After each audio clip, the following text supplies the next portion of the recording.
You're watching Veterans Week coverage on ESPN, brought to you by USAA. Welcome to ESPN Thursday Night College Football, presented by Dave & Buster's as part of Veterans Week on ESPN, brought to you by USAA. Listen, I know it's getting a little bit cold in the Northeast, but down here in Tampa, Florida, hot and humid. The Temple Owls were out on the field early tonight, getting their warm-ups in.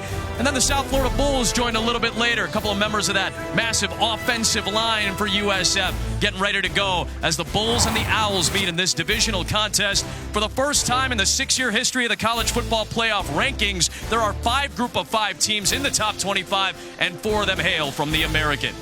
Raymond James Stadium is the site. Adam Amin, we're on a pirate ship of all things tonight. I couldn't think of a better crew to bring along with me. Matt Hasselbeck is here. Give me a sense. You really like this American Conference. I really do, and I'm excited for the game tonight. Adam, there's NFL talent all over the field here tonight. Both teams, it's got it all. Great tight ends, wide receivers, linebackers. So let's talk about defense. USF has one of the best defenses in the country at creating turnovers.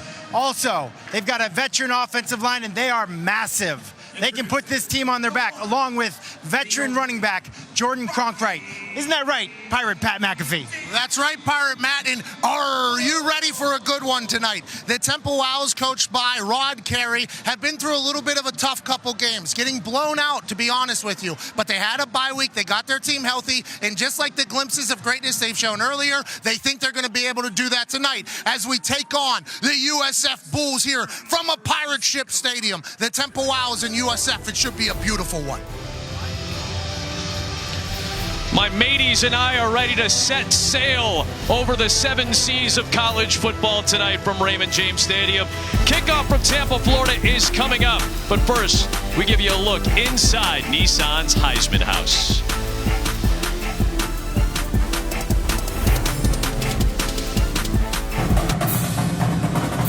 Sooner sweep left on 1. G2 out, slot motion, flying V on 3. We got blue 22, QB sneak right on 2. Guys, I'm telling you, go 3 wide right, jump pass left, on 1. Ready? So what are we doing again? Crying out loud, just throw me the ball. 3 wide right, jump pass left. Hello? Hey, Golden Boy. Your friends are taking forever. It's almost dinner time. I'll see what I can do.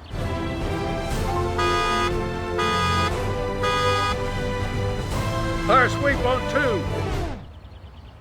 We got blue 22, QB sneak right on 2. Flying V on 3. Let's go 3 wide right, jump pass left, on 1. Check this out. Oh, okay. Like that? Grand finale.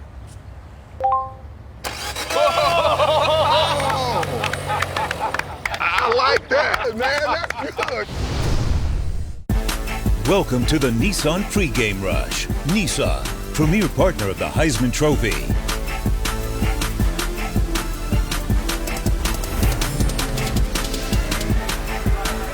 Welcome back to Tampa, where South Florida quarterback Jordan McLeod was dealing with a slew of injuries before their bye week. He's recovering from a right shoulder separation, a right hand and wrist injury, and a right ankle injury. Now, he told me that the shoulder and the wrist are feeling much better. He's fully healed there. But that ankle was nagging a bit during the week, and during pregame warmups, I was watching him. He was throwing the ball really well down the field, had a lot of velocity behind his throws, but he never ran at full speed. And McLeod said the key for him in this game is to stay aggressive. His injuries forced him to be conservative in recent weeks because he physically couldn't make some throws, and now he can throw it downfield. He's hoping for some more explosive plays in the passing game, and he challenged his teammates, telling them we need to score on our first possession. Adam.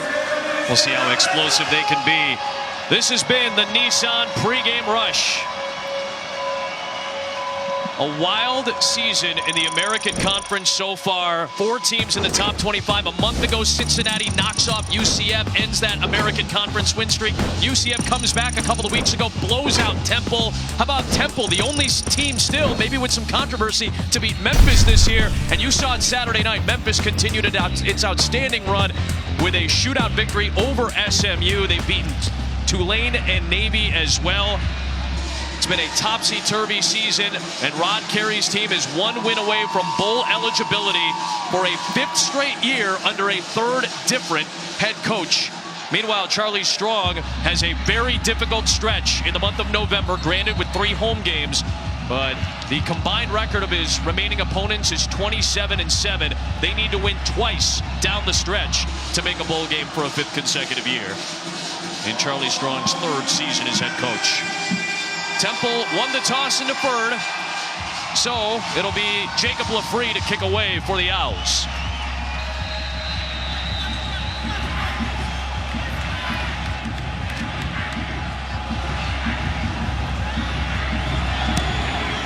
Off we go from Tampa, Florida tonight. Touchback will bring the South Florida Bulls out. And Jordan McLeod, he knows big-time college football. His brother Ray, an outstanding wide receiver at Clemson, a national champion, just re-signed with the Bucks. Played at a couple of different high schools. He didn't play quarterback until his junior year at Sickles High School, and then transferred to Plant High School a couple of years ago for his senior campaign. He had opportunities to go to Oregon or BC or Iowa State or Maryland, but he chose to stay in Tampa, Florida. Attended his high school as a senior just 4 miles from this stadium, and he is a threat in multiple facets. He really is, and a local kid. A lot of Tampa guys here playing for this USF team. McLeod starts his 7th consecutive start with a pass to Mitchell Wilcox, the tight end, on his 23rd birthday. Wilcox with the grab for 6. And Pat, you and I were talking about the tight ends in this game. Wilcox is a weapon. He hasn't been targeted that much. I expect him to get more targets tonight.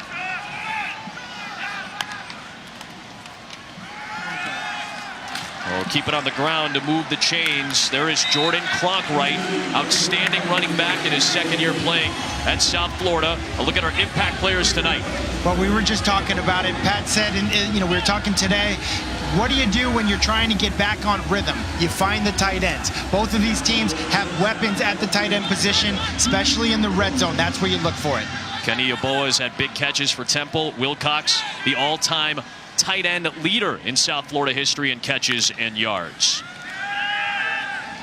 Fresh set of downs. McLeod taking a deep shot downfield, and it's incomplete.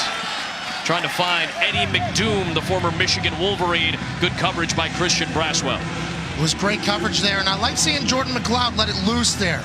Coach Charlie Strong said this is the first time he's really been healthy in a while, and if he starts good, he's great. If he's off a little bit, he can get a little bit antsy. I like him taking a shot, and I think he took a shot to the head there, too, while he's stepping up in the pocket. Nice job of keeping his eyes downfield with 2 hands on the ball in the pocket.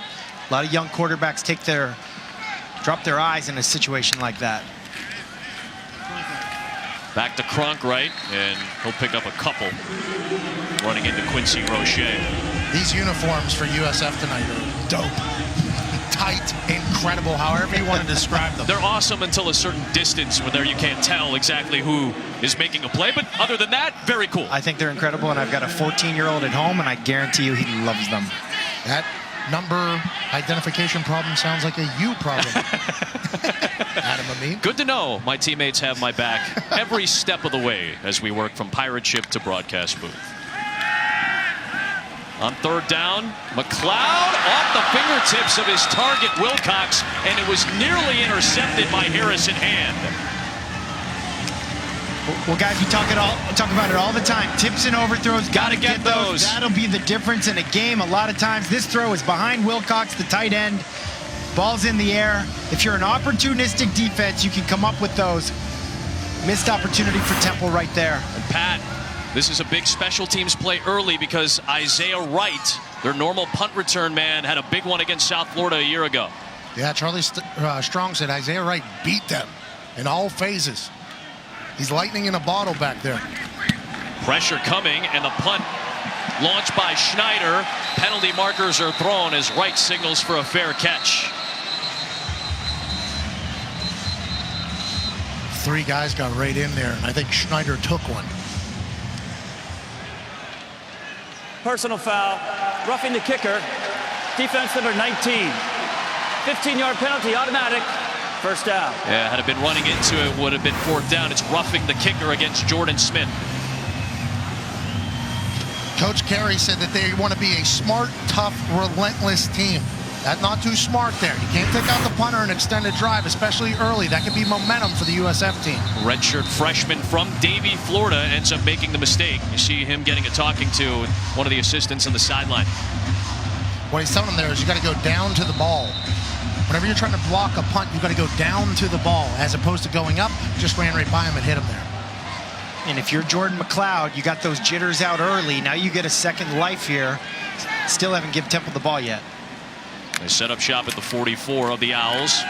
Quick screen pass to the outside. Snared by Bryce Miller. A walk-on from St. Petersburg picks up 5 yards. And that's just an RPO. They have a run play called, and the receivers are running a bubble. The quarterback has his eyes downfield. If they crash hard on the run, he just pulls the ball from the running back and throws it outside to the bubble for a quick, easy 5 or 6 yards.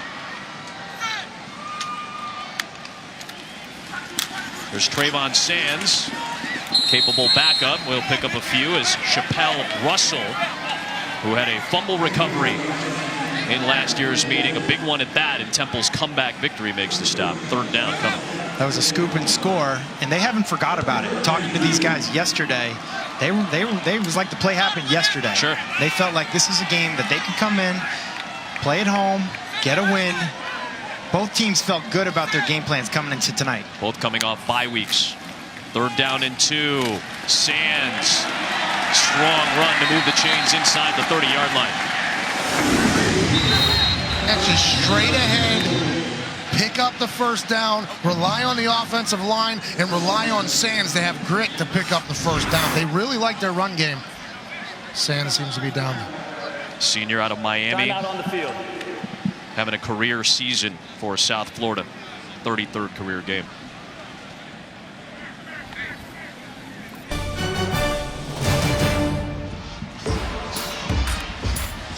You're watching the American Conference on ESPN. Raymond James Stadium, the home of the Tampa Bay Buccaneers, hosted the College Football Playoff Championship game a couple of seasons back when Clemson beat Alabama. We've got Temple in South Florida tonight in American Conference play.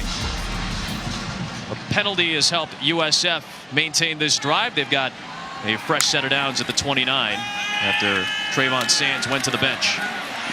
Jordan McLeod with nothing downfield. Finds DeAndre Kelly in front of him, and that ball comes out loose towards the end of the play. The Owls may have it. And indeed, it's ruled that they do as Sean Bradley is on top of the football. There's a lot of things that went on in this play. USF tried to take a double move, tried to take a shot downfield. It looked like McLeod might have had someone hit him in the face mask, hit him in the face. Right there, missed face mask, and then he looks like he tries to pitch the ball to the running back, and the referees called it a fumble. You're right, Matt. That could have been a case for DeAndre Kelly getting called for the face mask. Chappelle Russell punched that ball out. Of a fumble is under further review. Sean Bradley on top of it to recover. I'll be intrigued to see what they call this because he did kind of scoop it to the guy. He's a redshirt freshman, McLeod. He's a great athlete, but that might be a little bit of a younger type of move. And if this works out for him, I'll be intrigued. Remember, this is only his 7th career start, taking over for the injured Blake Barnett. We'll have the review on the other side. ESPN Thursday Night College Football is presented by Dave & Buster's. Download the new Dave & Buster's Fun app today.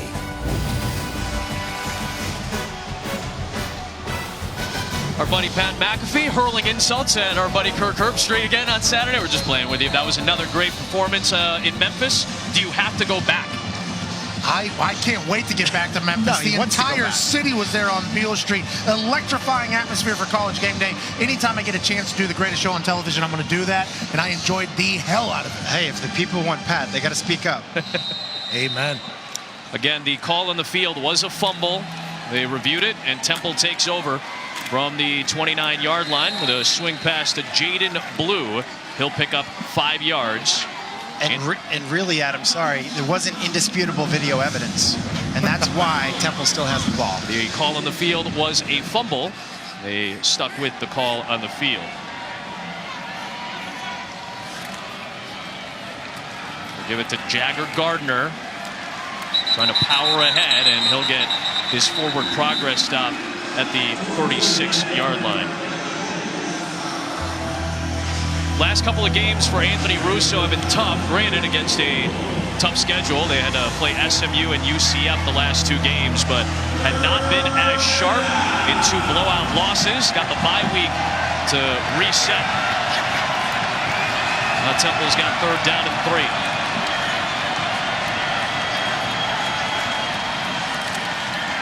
Russo connects. He's got the first down to Jaden Blue out to the 45-yard line. He'll pick up 9 yards to move the chains. Hey, Russo threw a dart here in between 3 defenders, just delivers a gem to O'Cuzzy to pick up a first down on 3rd down for the Temple Owls. A lot of unbalance for Temple tonight. Seems like they feel like they can get an advantage going with an unbalanced formation. Jagger Gardner runs it here for 4 yards. A couple of key things to note tonight. Right at the top of the list is their true freshman, Raymond Davis, who is 2nd in the country among true freshmen in rushing. He is out with an ankle injury. So it'll be a lot of Jagger Gardner. He's got a career season running in terms of scoring. He's going to set up 3rd down and 1. Running with tempo here. Last night we met with Coach Carey. He said we got to be able to run the ball and catch the ball. That's what's been going wrong for us. A lot of low rushing numbers in their losses, a lot of drops in those losses as well. They pick up the first down on the ground.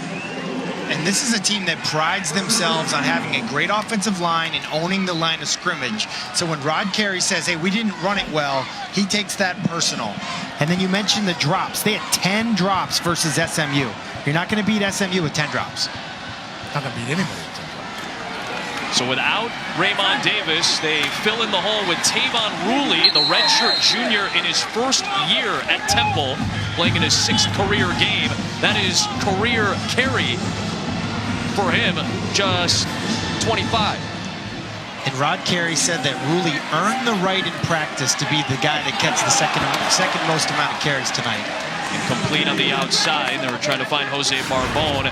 Good coverage on the perimeter from Greg Reeves. Great read by Greg Reeves. Almost broke on that ball and caused an interception, which is USF Bulls team is very good at taking the ball away. Seems like the Temple Owls are hammering the boundary right now, the left boundary.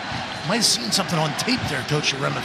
Yeah, and Reeves does a nice job. He's a defensive end, but he drops out in pass coverage there. I'm going to put that one on Russo, being late. You can't be late when you throw it outside. 2 more yards for Rooley.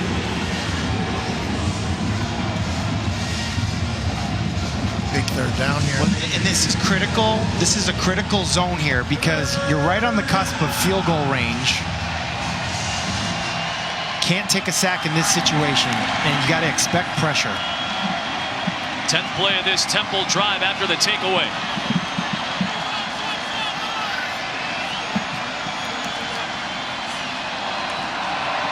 Russo pumps, running out of time. Gets rid of it to Rooley. Stays on his feet. Looked to be just about a yard short of the line to gain. Andrew Mims ran him out of bounds. Well, this is exactly what I was talking about, Pat. You can't take a sack. This goes from not being able to kick a field goal or go for it on 4th down to now you give the play caller an opportunity on a 4th and short. Most attempts in the American Conference on 4th down. Temple. They'll run it, and Jagger Gardner will pick it up into the red zone. And no surprise, that's just a personality call right there. 4th and half a yard. You've got a head coach that's a former offensive lineman. He didn't even hesitate, Pat. Russo slings it out to the sideline for Barbone. And he'll work his way down near the 12. You know, Temple's coming out of the bye week just like USF, but for Temple it was a lot of self-inflection. They lost pretty big. They were banged up. They got some people healthy. And Coach Carey said he learned who wanted to be a Temple Owl in those games where they lost, and that's going to help them going forward. Right back to the ground. Jagger Gardner inside the 10. Will be a couple of yards shy of the line to gain. Another 3rd down coming up for Temple. And guys, what I see is wide receiver number 1, Brandon Mack. He's 6'5". He's their go-to guy. When he's by himself, they put 2 guys over there, no sweat. Temple's just running the football. If they leave him one-on-one, I expect he gets a target.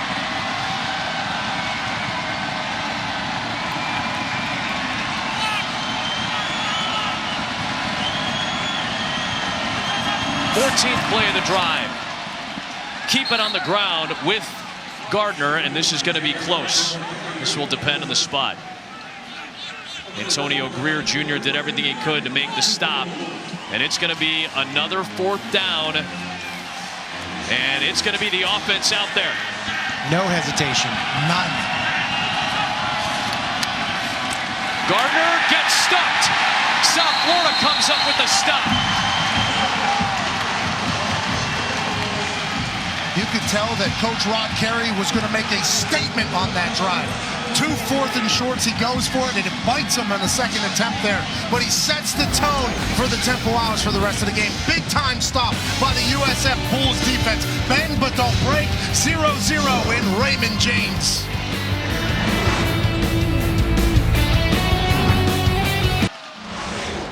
Hey guys, let's take a look at tonight's timely delivery brought to you by DoorDash.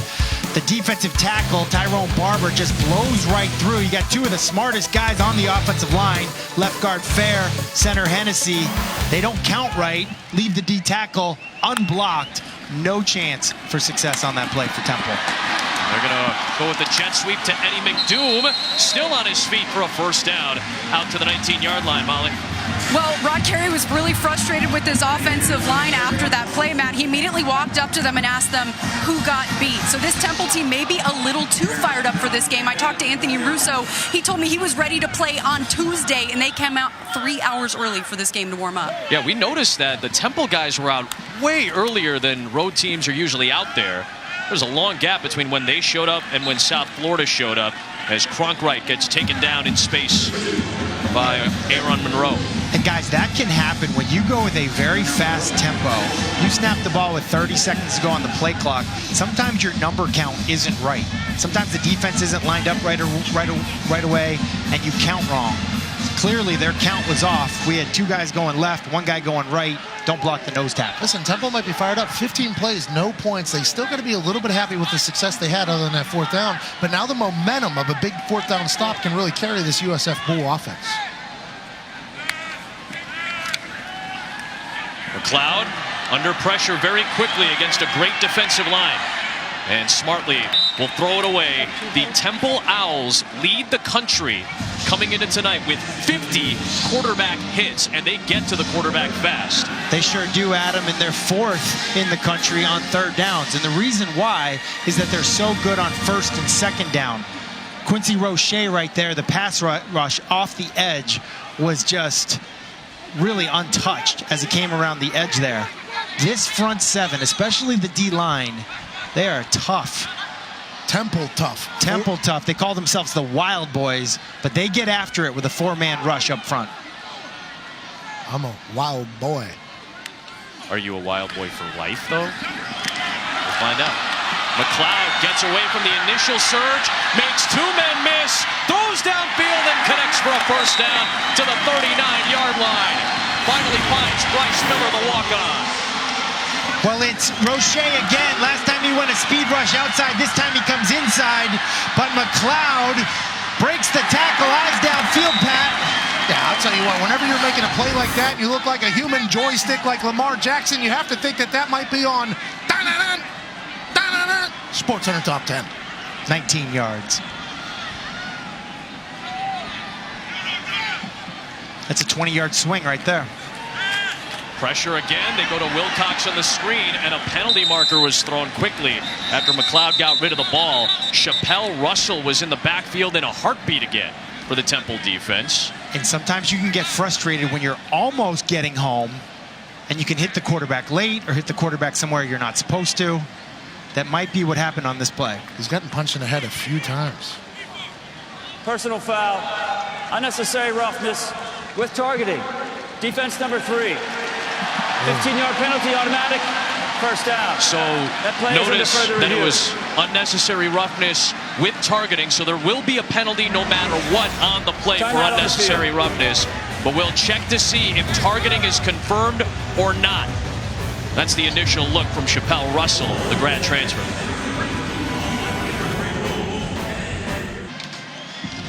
Charles Lambertina is our lead official. Our replay official is Paul Zukis from the American Conference. They're checking to see whether targeting will be confirmed or not.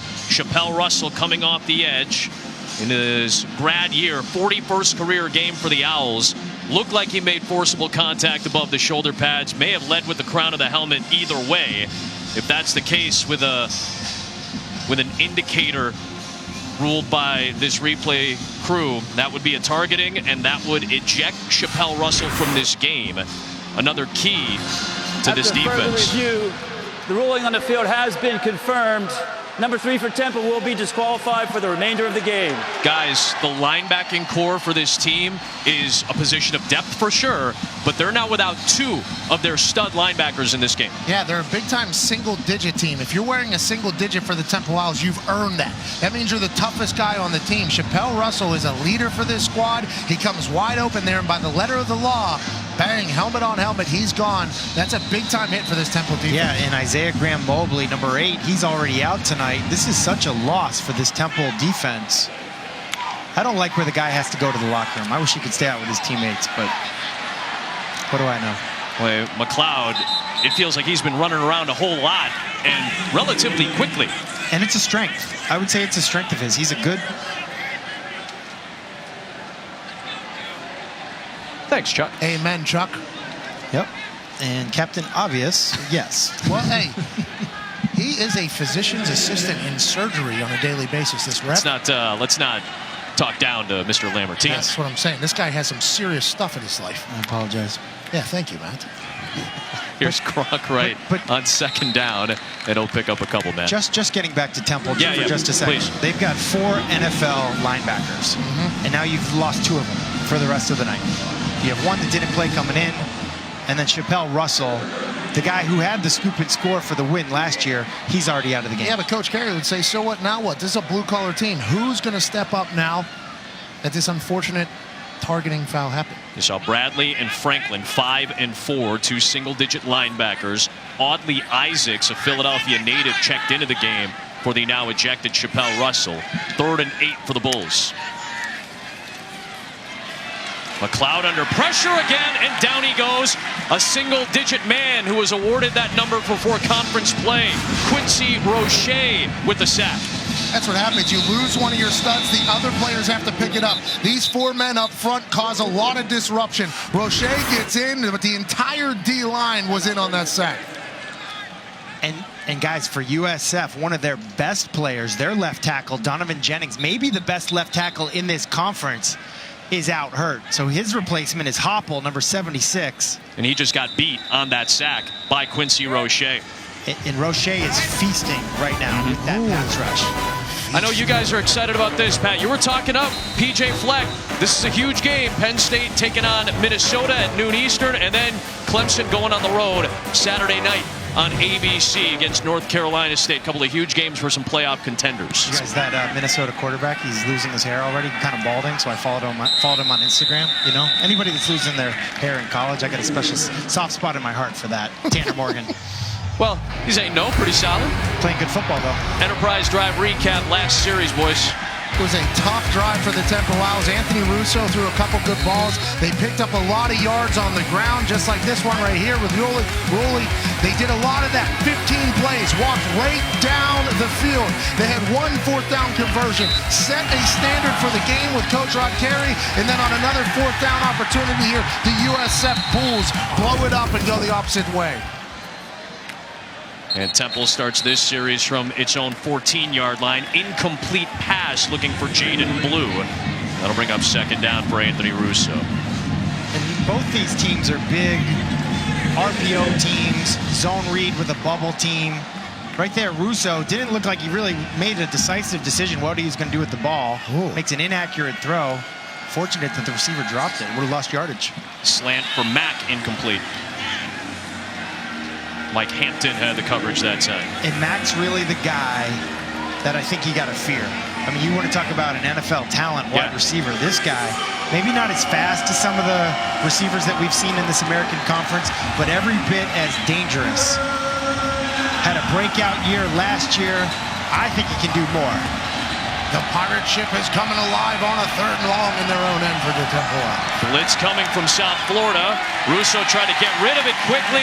Dwayne Boyles Jr. with the coverage on the tight end, Kenny Yeboah. This is just a check down. The linebacker gets away with the little tug. I would like to see Russo, knowing the matchup outside, have his eyes downfield just a tick longer before coming down to the check down. They went 15 plays, as you guys mentioned, without a point on the first drive. They go 3 and out in 12 seconds on this drive, and Adam Berry will punt it away to KJ Sales. Good field position coming for South Florida. Well, guys, as you know, Sunday NFL Countdown every Sunday at 10 a.m. It's the best pregame show around. This week, we're talking a little Zeke Elliott and short yardage. Patrick Mahomes is back, doing a thing on Christian McCaffrey. Why Bills Nation should be excited, and Lamar Jackson. Why he's so just talking MVP candidates, I guess. Well, Russell Wilson, too. And the Week 10 Monday Night Football matchup is one that is a must-see. Huge matchup in the NFC West as Russell Wilson and the Seahawks travel to the Bay to face Jimmy G and the 49ers that are undefeated. 8 Eastern on ESPN, ESPN Deportes, the ESPN app, and coverage begins with Monday Night Countdown at 6 p.m. Eastern Standard Time. We're going to learn a lot about both of those teams on Monday night. Matty Hasselbeck, you're going to be ready to go in Bristol, right? Bristol, Connecticut, everyone. Bristol, Connecticut. Not to be confused with Bristol, Tennessee. Right. Trayvon Sands back on the field, lost his helmet, so he'll have to come off the field for a play. But good to see Trayvon out there after he had to leave a previous series. Hey, these two programs have very good pedigrees in the NFL. Marlon Mack is doing great things for the Colts. Julian Taylor is a defensive lineman for that unbeaten San Francisco 49ers bunch you'll see Monday night. Yeah, 19 guys active for Temple. A lot of NFL scouts here tonight. I saw Steve Keim, GM for the Arizona Cardinals. I'm sure there's more guys here catching a Thursday night college football game. About this run, Kelly Joyner Jr., the true freshman, will pick up a dozen yards for a first down. Little burst here from Kelly Joyner Jr. Hits the hole, makes a little extra something out of it, picks up a first down.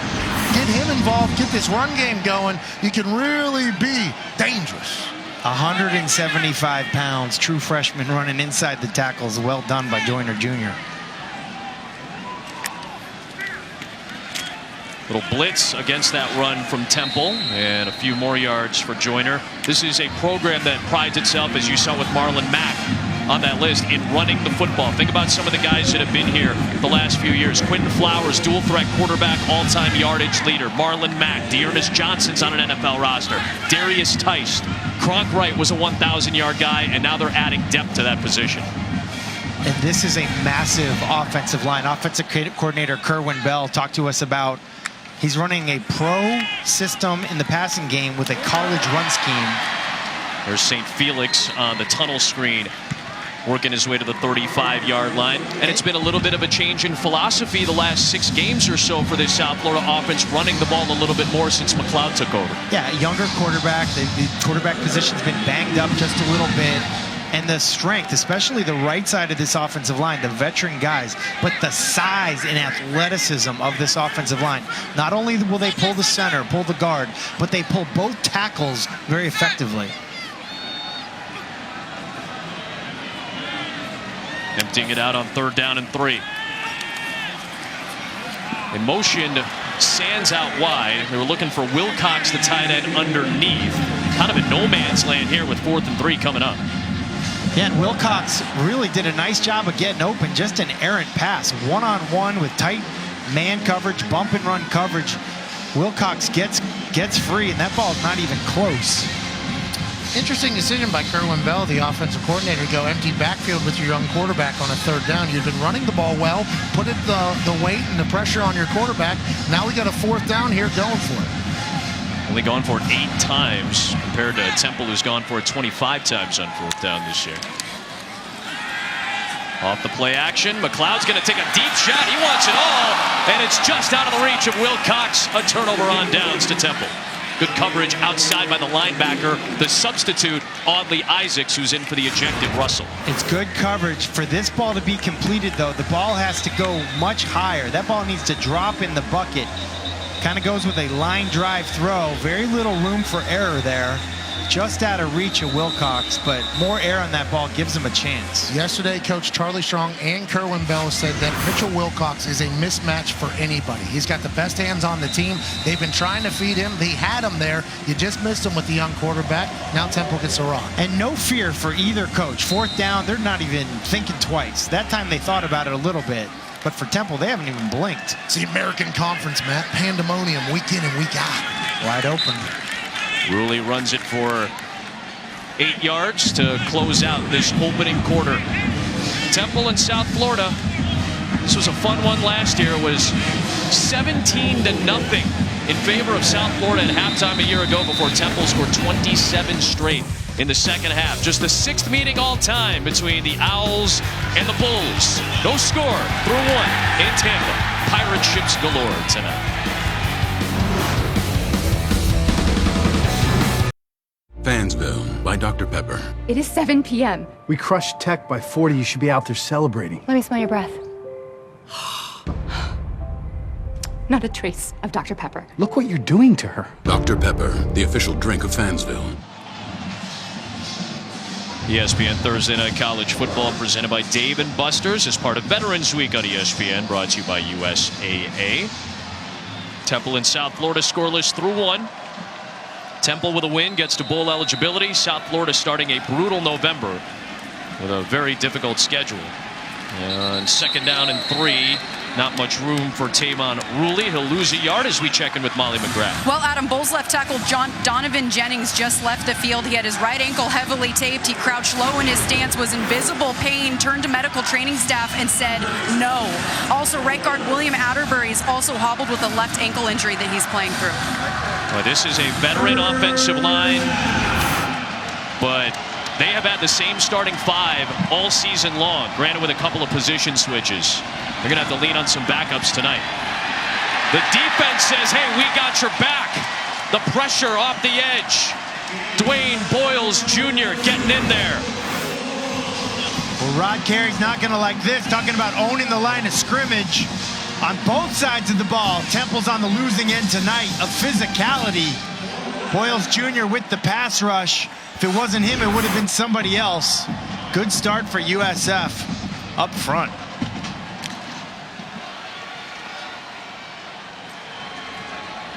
Adam Berry punched it away to KJ Sales.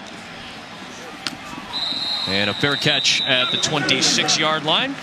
New offensive coordinator this year for South Florida is Kerwin Bell, 54 years of age. Let's take you to Tampa, September 1st, 1984, when Kerwin Bell was a redshirt freshman walk-on, making his first collegiate start for the injured Dale Dorminey. But Bernie Kosar connected with Ed Brown to take the lead. And then on the next play, Kerwin Bell ended up throwing a pick 6. That's what ended up being the final margin of 12. But Kerwin Bell, who's a national championship winning head coach at the Division II level at Valdosta State, now coming over to the Division I level as a coordinator for Charlie Strong. Yeah, he was a good quarterback in Florida. Was a pro for 13 years in the CFL and the NFL. Said it helped him a lot now as an offensive coordinator, you know, being exposed to all those different creative offenses. Said 11 different offensive coordinators in 13 years. How about that? I enjoyed our time with him yesterday. Pat, I know you loved him as well. Great accent, big old Rolex on the wad. I liked him a lot. He was the 1984 SEC Player of the Year. Charlie Strong was a GA on that Florida team when Kerwin Bell took over as the quarterback. He then became a GA for Steve Spurrier after his college career, part of that fun and gun offense in 1990. There's McLeod going for a couple, running into Sean Bradley. 3rd down coming up, boys. You can hear when Kerwin Bell talks about how excited he is about Jordan McLeod getting healthy and the potential that he has in this offense. And it's a pro-style offense that has also been taking advantage of the way college players can run the rock. He has a vision for it. Pat, you asked the question earlier about going empty backfield. I think one of the things with McLeod, they love him as a runner. So if you go empty backfield, you get athletes in space. You get him in space. That time, Sean Bradley was up for the challenge. Let's see what they do on 3rd and short. We've seen him run it already. We'll hand it off, and nothing there for Cronkright. Good penetration up front for this Temple defense, guys. You said it, Adam, and penetration was the key. That time they tried to pull the right tackle, Marcus Norman, one of their better pullers, all the way over to the other side, to the left side. But penetration will kill a gap scheme run when you have pulling offensive linemen. Penetration kills the zone. I mean, that's just what happens. So the Aussie Trent Schneider, 29 years of age, the former construction worker, trying to deliver a good punt with Isaiah Wright, last year's American Conference Special Teams Player of the Year, to return. Not good for the brand, Pat? I would say terrible for the brand.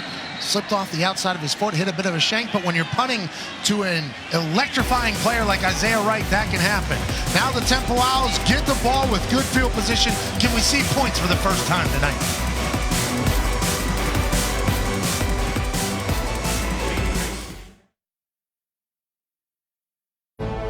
ESPN Thursday Night College Football, brought to you by USAA. Let's thank our veterans. Join us at USAA.com/Veterans Day. And the Double Chalupa Box, only at Taco Bell. A salute to all of our nation's veterans, past and present. Awesome to see some of the Temple and South Florida alums showing their pride from all around the world. Charlie Strong has multiple family members that have served in the armed forces. A salute to all of you and your families as well. On first down, Anthony Russo to Brandon Mack for good yardage and a broken tackle and a first down into Bulls territory. Matt, that's what you were referring to earlier. Brandon Mack might not be the fastest receiver on the field, but he's the most dangerous. Breaking a tackle out in space, picking up a massive first down. Got to get him going if the Temple Owls want to succeed. No doubt, Pat, and that's 21 yards on a simple hitch route. But the cool thing about Temple, we sat down with Mike Uremovich, that route is actually a deep ball. Adam, we were talking about it. You're going deep, but if you can't beat the guy deep, you can just fall out if you want. Quarterback will throw it short. Now you got to catch and run. Mack, a big-bodied receiver, showing off some of the strength on that play. After the loss by Blue, back to the ground for Jagger Gardner. And he'll surge ahead to about the 41-yard line. And again, Brandon Mack all by himself to one side of the field and all four other eligible receivers to the other side. So there for Russo, he's just looking, okay, what's my number count? How many people went out there and honored B-Mac? If too many go, we just run the ball. There's the South Florida front. Darius Slade with the first sack of his season. The former Arizona State Sun Devil and Ohio State Buckeye. Coach Carey's going to be throwing fits. Not only did he think that the punt got a bad spot for the Temple Owls, but their offensive line in a couple big-time moments.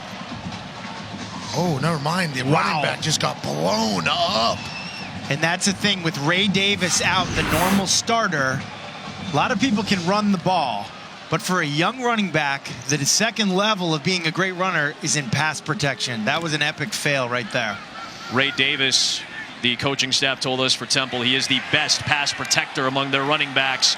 And great special teams coverage. Kenny Yeboah was able to save the ball for Adam Berry.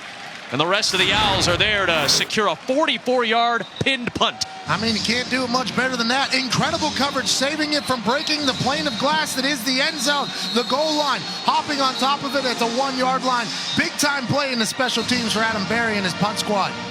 Yeboah saved it, and then on top of it was Ty Mason to secure it at the 1. And Pat, we talked about tight ends being an impact player. That's an impact player on the punt team. How about that? You always love it when your starters and big-time players are playing on special teams. That means everybody has bought in. We are all in, all hands on deck, all downs. Now, young quarterback in this USF Bowl team that hasn't been that successful on offense starts deep in their own end zone. Just got to get out, which Trayvon Sands does. He almost ended up taking the safety as Dana Levine, redshirt senior, nearly put him in the ground for 2. And they're in a deep shotgun set there. And I would be sort of afraid to throw the ball with Donovan Jennings. We mentioned a lot of people think he's the best left tackle in this conference. He left the game with an injury. Don't think I would chance it throwing the ball with a drop back pass. Jarrett Hopple, the transfer from Virginia Tech, is playing at left tackle right now. Only his 6th career game in college. McLeod to the outside. He'll connect. Good tackle in space by Christian Braswell as he brings down Randall St. Felix. They said they got to get St. Felix going. He's a weapon for them, the USF Bulls. But for the Temple Owls, this is good team football now. I used to tell our D coordinator, I'll pin them, you get them. And it's a big deal whenever you get a deep pin. You got to keep them there so you can take advantage of the field position with the punt coming back the opposite way. Need a 3 and out when you have this situation. And Pat, you've taught us something about this situation here. It's so important to get the ball at least to the 5-yard line in case you have to punt here. Can't lose it. Get your normal punt operation. McLeod under pressure, got rid of it. Out of the backfield, it's Sands. Penalty marker comes flying in, but a clutch first down if it stands for Sands. And a perfect play call by Kerwin Bell. They go with the screen. Temple smelled blood. They wanted the safety. It's a 15-yard gain. If this penalty is in favor of USF, it might be more.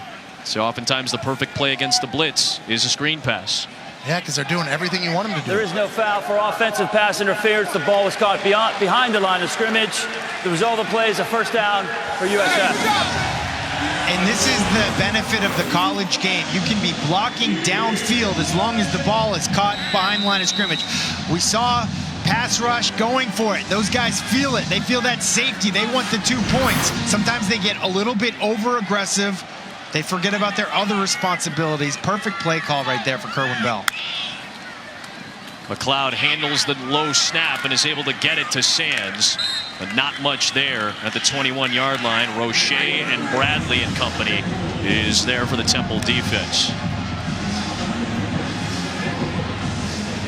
Temple has struggled defensively the last couple of games. Remember, they're without maybe their best defensive player on the back end, Benny Walls. 4th consecutive game they're missing their excellent safety. And in the 3 games he was gone, granted against very good offenses, they gave up a ton of points.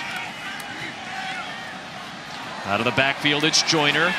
And it's going to be a good rally to the ball by Sean Bradley to set up 3rd down here. So this is all without Benny Walls. We asked Rod Carey, he said, what's the reasoning for this? He said no Walls and the combination of the tough schedule with it the last 3. Yeah, they said they miss his experience. He's the one that kind of sets everything up out there. Sean Bradley also helps out, but their team has not performed well on the defensive side of the ball. I think they've been banged up a little bit. They thought the bye week came at the right time to get them back on the right track health-wise. But where they are good is quarterback hits. #1 in the FBS with quarterback hits, and they've actually been a great 3rd down defense. Top 35 in the country in 3rd down defensive percentage. Penalty marker is thrown. This may be a holding penalty.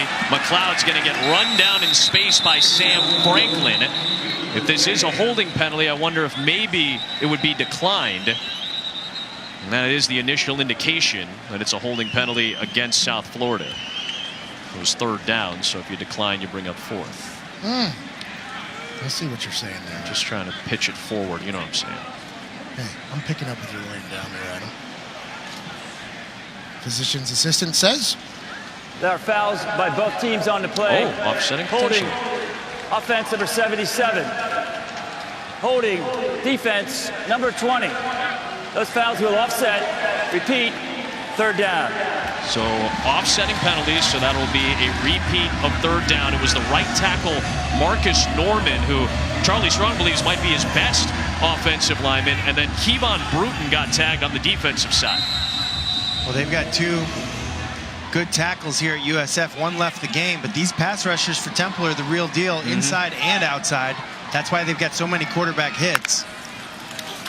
Here comes pressure, 6-man. And McLeod able to complete it for a first down. We knew he was going to be a factor tonight. The tight end Mitchell Wilcox takes it out to the 39. 3rd down, Charlie Strong said, I tell my young quarterbacks, look for the tight end. That's a 15-yard gain. They didn't need 15, but they'll take it. Sets him up with a little outside, back inside. It's called a return route. Return back to where you started. Well done. Temple brought pressure. Jordan McLeod sat in there, planted his feet, and wished a happy birthday to his tight end Wilcox for a big-time pickup there. There's the family. Mitchell Wilcox's dad, Chuck. So right back to the ground. A couple of yards there for Trayvon Sands. Toughness is the key word with Mitchell Wilcox. His mom, Carol, and his dad, Chuck, who you just saw, had to take Mitchell to the ER 5 times before he turned 5 years old because he severed a facial artery falling off a dresser. He crashed a bike into a car, and then he had head abrasions from playing street football. 5 times to the ER before he was 5 years old. That toughness has stuck with Mitchell, and Chuck and Carol have a good laugh about that these days. Playing street football before the age of 5, I respect that. And Chuck, by the way, we're honoring our veterans. Chuck was in the Coast Guard, still is in the reserves, by the way. Serves monthly in Michigan, comes to every game.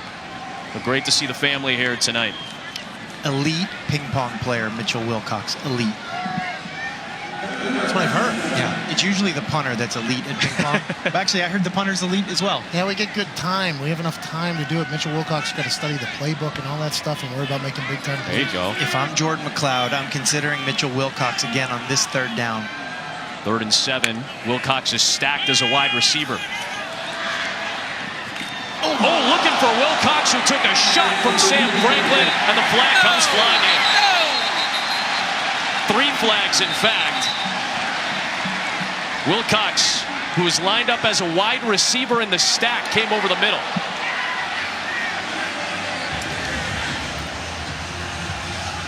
Anytime you go over the middle, Matt Hasselbeck, there's a chance for a big-time shot. This particular big-time shot looks like it's going to lead to another ejection. Mitchell Wilcox just went to the sideline, waving to the other side. Personal foul, unnecessary roughness with targeting. Defense number 25.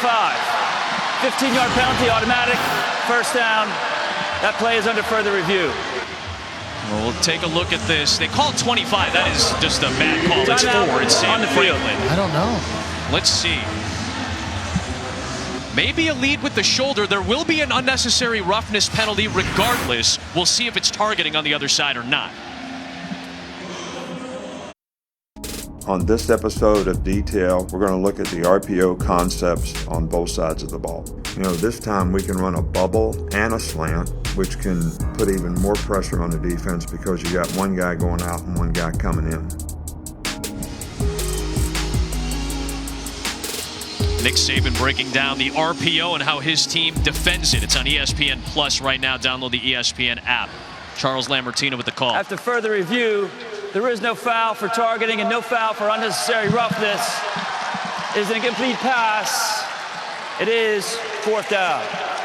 So they took both penalties off the board as it stands right now, so no penalty. It's 4th down. We were watching it during the break.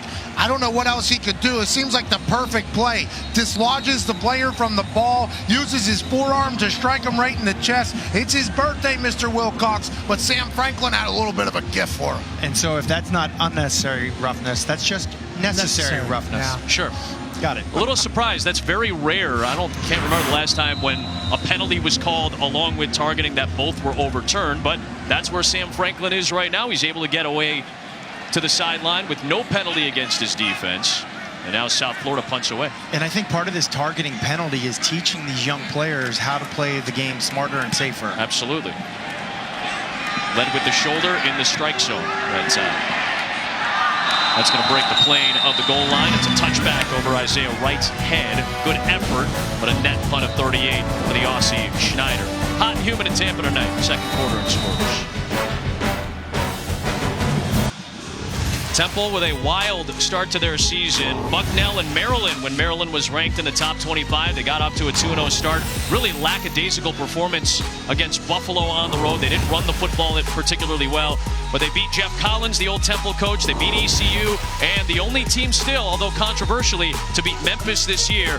Back-to-back blowout losses on the road at SMU, and in the second half at home against UCF. Coming off the bye week, trying to get back on track, trying to get the win to secure bowl eligibility. And indeed, they go with their 2nd quarterback, Todd Centeio, who hands off to Tavon Rooley here. Molly, you can tell us more about the backup QB. Well, Adam, the last couple drives, Bulls defensive players were constantly saying to each other, be ready, they're going to bring number 16 out. He's going to mess things up, so you need to stay locked in. So I don't know how they knew, but they were ready for Todd Centeio. He's adding to the running game from the quarterback position, now playing in a 5th straight game. He's also a very accurate short passer, and he finds Jaden Blue, who's got enough for the 1st down. We saw Centeio earlier in the year against ECU. He came on the field out and ignited this Temple offense. It's just a spark. It's a little something different that can lift up the O-line, the receivers, everything. Centeio has the ability to do that.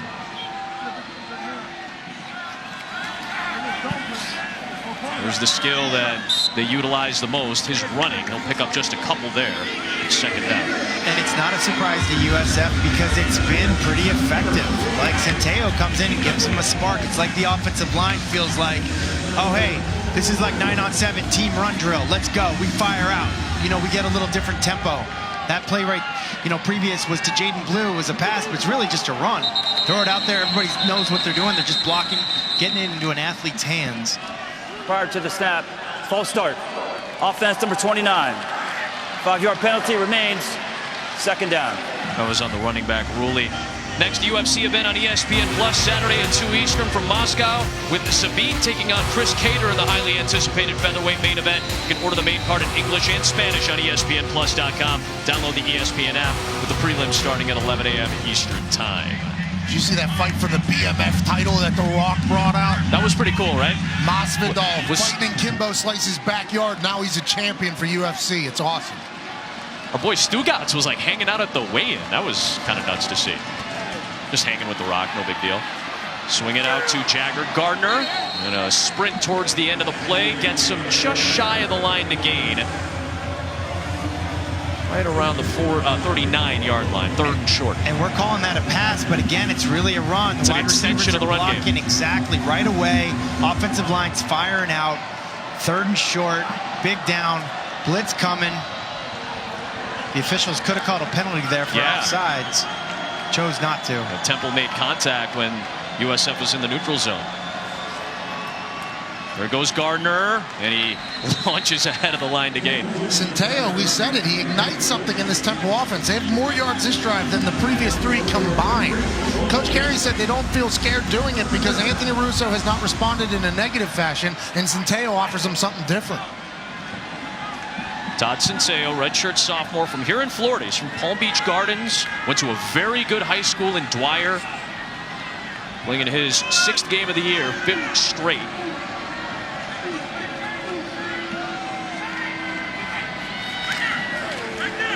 Gonna hand it off to Gardner. Gardner gets the sideline. Still on his feet and bounds. Coming inside and down inside the 5. KJ Sales sprinting him down. 57-yard run, Matt. Sorry, it's really good blocking downfield. Good job by the receivers not holding. There's a point of no return where you can hold on too long. Nice job on a 57-yard gain. Puts him inside the 5-yard line. They use a timeout. I wonder if some of those guys are a little exhausted after that long run to set up first down and goal for the Bulls. The Owls. Taco Bell is celebrating student sections and passionate fans like these by awarding the Live Moss Student Section of the Year. USF Bulls already on the national watch list. ESPN.com/Taco Bell to see how your school can compete or get the committee's attention by using hashtag Live Moss Student Section Contest. Bulls and Owls are scoreless. First down and goal. 57-yard run by Jagger Gardner to set up this touchdown spot for the Owls. Right back up the middle, and just short is Gardner. USF's been up for the challenge. This Temple team's top 10 in the country at putting touchdowns on the board when they get the ball inside the 10. I think it's a mentality running the ball, but they got their pick here. They got number 1, Brandon Mack, one-on-one up top, but they also need 6 inches to get it in the end zone. Gardner off one tackle, but could not get past the second wave. More good penetration from the Bulls. They already have 1 4th down and goal stop tonight. 3rd and goal coming up here as Livingstone was in there. And this has just got to be like knowing the personality. Your head coach is a former center. Your offensive coordinator is a former O-line coach. You've got one-on-one with your go-to receiver, but I still expect they probably just want to run the ball. End zone, touchdown. They find the tight end, Kenny Yeboah. We thought he'd be an impact player. Sure enough, he gets the Owls on the board first. Pound it, pound it, pound around it with Centeio and Gardner. You get the USF Bulls to be thinking the same exact thing as us here in the booth, and then let Centeio deliver the rock to Yeboah. What a play. Centeio comes in and ignites this offense. It's their first series they really were able to move. Obviously, the 57-yard run by Gardner is a thing of beauty, but being able to punch it in there is massive for this Temple Owls team.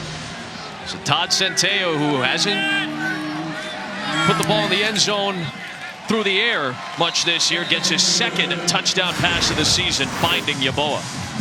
Talk about having an impact first down in the punt on the 1-yard line. The tight end showing up in a goal line situation. USF and everybody else expecting the run out of Rod Carey. And the tight end, he gets his number called for the touch, and the backup quarterback Centeio is fired up. Might have to work on the celebration, but what a drive by Temple to answer. 9 plays, 80 yards in just under 4 minutes. So when we're finished up with this final minute 26 in the first half, Mazda halftime reports coming up with Matt Berry, Joey Galloway, and Jesse Palmer. Halftime pick'em. Nick Saban is mic'd up. And can Minnesota keep the boat afloat? PJ Fleck at home, ABC, noon Eastern, getting ready to take on unbeaten and a top 4 team, Penn State. Penn State gets locked into a top 4 spot there by the College Football Playoff Committee. The world is on fire. Let's see what Sky U Ma, row the boat, PJ Fleck and the Gophers can do. That's going to be a good one in the Big Ten.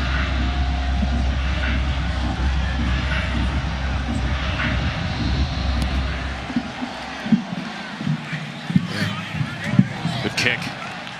A grad transfer from the University of Indy, Jacob Lafree, one of the best touchback kickers in the country last year with a touchback. Perfect timing to tell you that ABC College Football comes your way at noon Eastern on Saturday with that Penn State-Minnesota matchup. And then don't forget Clemson, which dropped down to number 5 in the College Football Playoff rankings, the initial rankings. Still a long way to go. We'll take on North Carolina State. That's been a fun matchup the last couple of years. You see the remaining unbeatens. Last week, 2 went down. Appalachian State suffered a loss, and we saw Baylor survive. SMU also went down to Memphis and took the loss this weekend, so just 7 unbeatens left. Ohio State, don't forget LSU, Alabama square off on Saturday. Game days in Tuscaloosa, and we've got Penn State, Minnesota. Some good football right there. Absolutely. Cronkright out of the backfield. Picks up about 5 near the sideline. 1:23 here left in the first half. You getting punched in the mouth by the Temple Owls team that put in a backup quarterback. Can the young Jordan McLeod answer?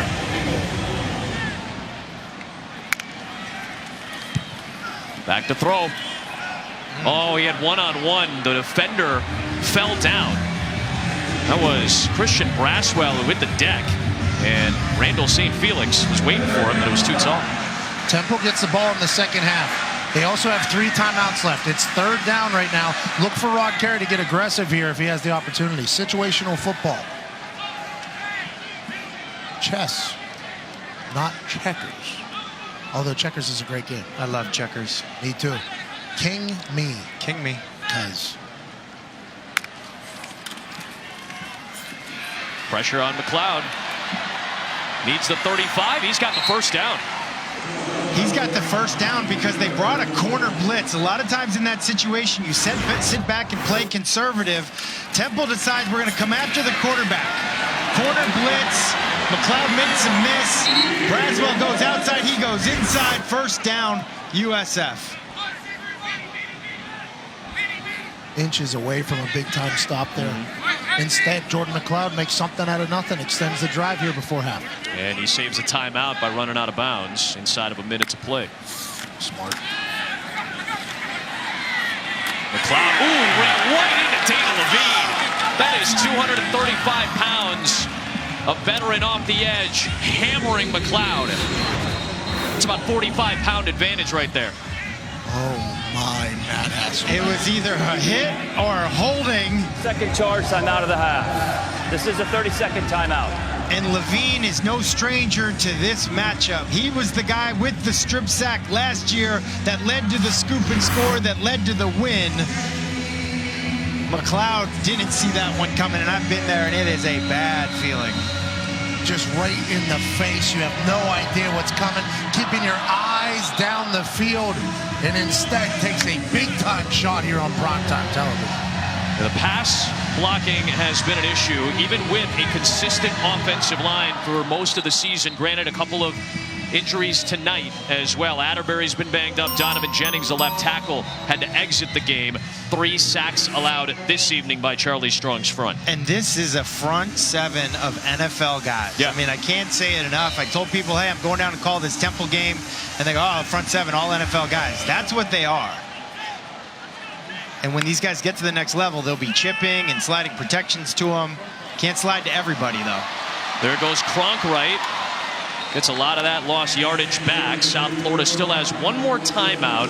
3rd down coming up here. They'll save that timeout for now.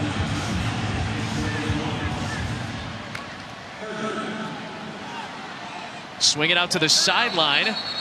And it's going to be ruled incomplete here, out of bounds. Clairvaux was there. It's going to be a completion and a first down. It actually doesn't kill him because there's no extra yardage that's going to be gained. So they get the first down. Then the wide receiver accidentally steps out of bounds, but it works out perfectly for USF. Saves the clock. 21 seconds to go here. You imagine that probably would have been what he wanted to do either way. Takes their first charge time out of the half. Either way, Temple uses a timeout to stop the clock. Coach Carey calls a timeout. I think he wants them to re-look at that. I don't know if that's in the booth. That was a 3rd down there. Clock would have stopped. That seemed to hit the ground there if I look at it. Yeah, it came close. Yeah, you see Rod Carey shaking his head. So I thought initially, maybe is it incomplete? He's clearly inbounds when he's got possession of the ball, then steps out. So that would be a catch, but did it hit the ground? It's allowed to hit it. But did he trap the ball? You know, it looks like a catch. I think it looks like a catch. That's a save off the deck. Pretty nice hands by Stanley Clairvaux. 6th-year college football player who's had a bunch of injuries in his career. Shoulder and knees, had multiple surgeries. He was able to hold on to that one for a first down. Guess it's a catch. Good catch. They set up the screen, but this time Quincy Roche just leaps up and paws it down. They've had success with the screen game, Matt. This guy's a really good kick blocker. He knows how to use his hands. And he, doesn't take the bait this time. Backed up on the 1-yard line. They took the cheese. They fell for it. They came with the heavy pass rush. He was under control that time, Roche. He's eating. Gets his. Well, Matt said cheese, so it was good timing with the cheese. But I expect a more conservative approach here from Temple after the corner blitz didn't work out. They're going to try to get a pass rush with 4 guys, and they're getting it. How about McLeod? He gets away from Roche, but there are multiple flags thrown. And this one might go against Temple, guys. Roche was in the backfield in a hurry again. Personal foul, grasping the face mask, defense number 9. 15-yard penalty, automatic, first down.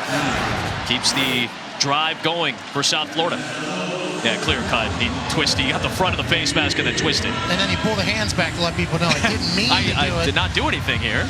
McLeod has been so elusive here. It's fun to watch this guy. Whenever he gets everything humming, this USF Bulls team is going to be very explosive. Now we have 7 seconds left. You're on the 37-yard line. His face mask is not elusive, though. Everyone's grabbing that thing. Look at the size of it. That is a large helmet. Well, we got to protect the goods. That's fair. Right now it'd be about a 54-yard field goal. Longest this year for Spencer Schrader, the freshman, is 34. Just a 3-man Temple rush.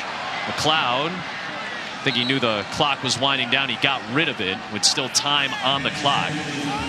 Could this potentially be an intentional grounding penalty? He wasn't under duress, so we'll see if any flag gets thrown or any discussion is had. Oh, field goal team is on the field too. They're going to have to throw a Hail Mary. Yeah. If this is intentional grounding. And I wouldn't be surprised if Temple puts one of their wide receivers like Brandon Mack out there on defense. Sure. The Patriots did that with Gronk famously down here in Florida. Ooh. It's great if it's a Hail Mary, not so great if they go with Cal Stanford. Intentional grounding, offense number 12. No player in the area of the forward pass. This foul does qualify for a 10-second runoff. However, the clock was moving. But South Florida's a timeout. has elected to take their last timeout to avoid the 10-second runoff. 5-yard penalty and loss of down. It is second down. This doesn't need to be stated. It's pretty obvious. Throws the ball away, trying to stop the clock before the time runs out. Just didn't do it in the proper fashion, throw it near anybody. Now they take him out of field goal range. Got Brandon Mack on the field. Jordan McLeod's going to throw one up here. Yeah, he threw it to nobody. I mean, there's nobody. Yeah. And with a player in the backfield, you can make the case that he's under duress at that point. So, as you accurately guessed, Matt, they're going to send some of their big boys back to the goal line. McLeod, he's going to launch it. Incomplete. Closest man was Xavier Weaver, 6'1" freshman. So that takes us to halftime. The Temple Owls on back-to-back losses have a 7-0 halftime advantage. The Bulls were hoping for a little bit of a miracle at the end of the half, none doing. 7-0 Owls. We go back to the studio and Matt Berry for the Mazda halftime report after this.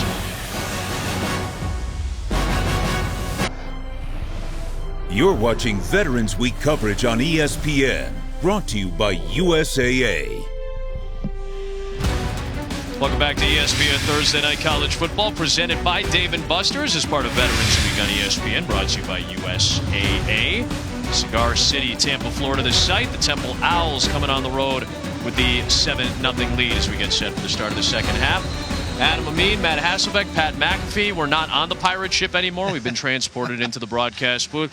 Owls are in front right now, Matty, as we start the second. Yeah, they're in front barely, though. They didn't play their best football. And I think the surprise for me, only 61 yards passing in the first half. They started out with a great 15-play drive.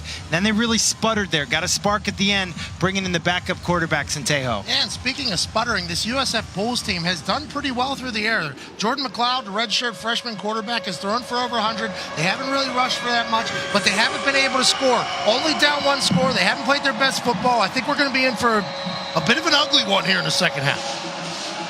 It'll be Temple ball to start the second half. The Bulls will kick away. Again, Charlie Strong knows it's a tough stretch.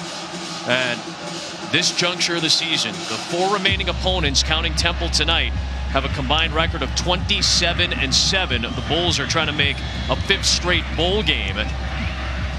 They need to win twice down the stretch to do it. If Temple wins tonight, they secure bowl eligibility. On the return is Christian Braswell. And he'll take it out across the 30-yard line as we get a look at tonight's game flow, brought to us by Progressive. Good opening drive for Temple to start. Great opening drive to start. Russo was hot early, feeding the ball inside, outside, but that 4th down stop really sputtered Temple's offense. 3 and outs after that until Centejo comes in and gives them the spark with the touchdown pass to the tight end on the goal line. Yeah, and Temple's defense has been feasting. 4 sacks in total. Here's 2 of the best that they had in the first half. Levine said, let's eat. They've been eating. Let's see if they can maintain that in the second half. Jaden Blue will take a screen for 6 yards out to the 36-yard line. Remember, South Florida lost a couple of offensive linemen and a couple of points in that first half as well. And Russo hasn't been on the field in a while. Between halftime and the 9-play drive, it's been about 40 minutes since he's had a throw. Run here for Gardner to the 40. Moments ago, Armali McGrath was with Rod Carey. Coach, how did Todd Centejo spark your offense? Well, I think he got in there and we executed pretty well. We've been executing pretty well, and then he had an emotional jump probably for us, and want to see him control those emotions a little bit down the goal line, but it was good. Will we see him more than normal in the second half? Well, I think so. We're going to go with Rousseau to start, and then we'll see what transpires from there. Both the quarterbacks playing pretty good. What's the message to your offense? Do your job. All right, thank you, Coach. Thanks. Molly, great question. Do your job was the answer to that. Temple doing its job on this series so far, picking up a first down. However, Devin Studstill, a grad transfer from Notre Dame, went down and got back up, and he is limping as he heads over towards the sideline. We'll step aside.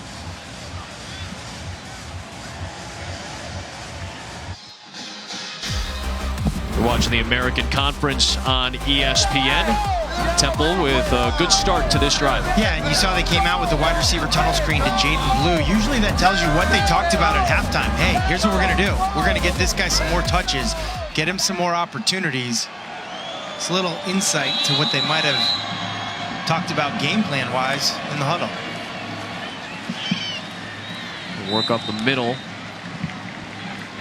with Russo, picking up about 3 on the play. And Russo in the first half had 46 yards passing the entire half. So far this drive, he's already got 20 yards passing because of that throw to Blue. Ooh, dangerous throw that time, but Jaden Blue was able to come away with it. Well, that route nearly got jumped by that Bulls secondary, but 17 more yards to Blue. And again, this is just a hitch outside. This is essentially, hey, we're going to get it to a guy in space. I think Hampton saw what I saw. Hampton, a very good man cover guy. He went for the big play. Coaches told us he had big play ability too. Interception. Bentley Sanders with the pick. And down he goes near the 15-yard line. First career interception for the Tampa native. Little pump fake by Anthony Russo. It's almost like he didn't even see the guy. Threw it right into his hands. Bentley Sanders, we talked about this team in the open USF. One of the best teams in the country at getting takeaways. Bentley Sanders dropped into coverage, I believe, fooled Anthony Russo. Picks it off with the easy one. C. Toddy, catch the ones they throw you. Bentley Sanders does just that. C-T-O-T-T-T-Y. Well said, Pat. Catch the ones thrown to you? Is that what it was? That's what it was. So now South Florida moves into second place in the country behind Illinois with the most takeaways. Temple now has a turnover in 23 straight games. That's the 3rd longest streak in the country. So now Jordan Cronkright will get wrapped up by DeAndre Kelly for minimal gain. And I'm impressed with USF. They lose Stud still, their point guard, their leader, their smartest guy in the back end in the secondary, and someone else steps up. Bentley Sanders that time. Let's see what this offense can do with the sudden change. McLeod on the keep. Molly?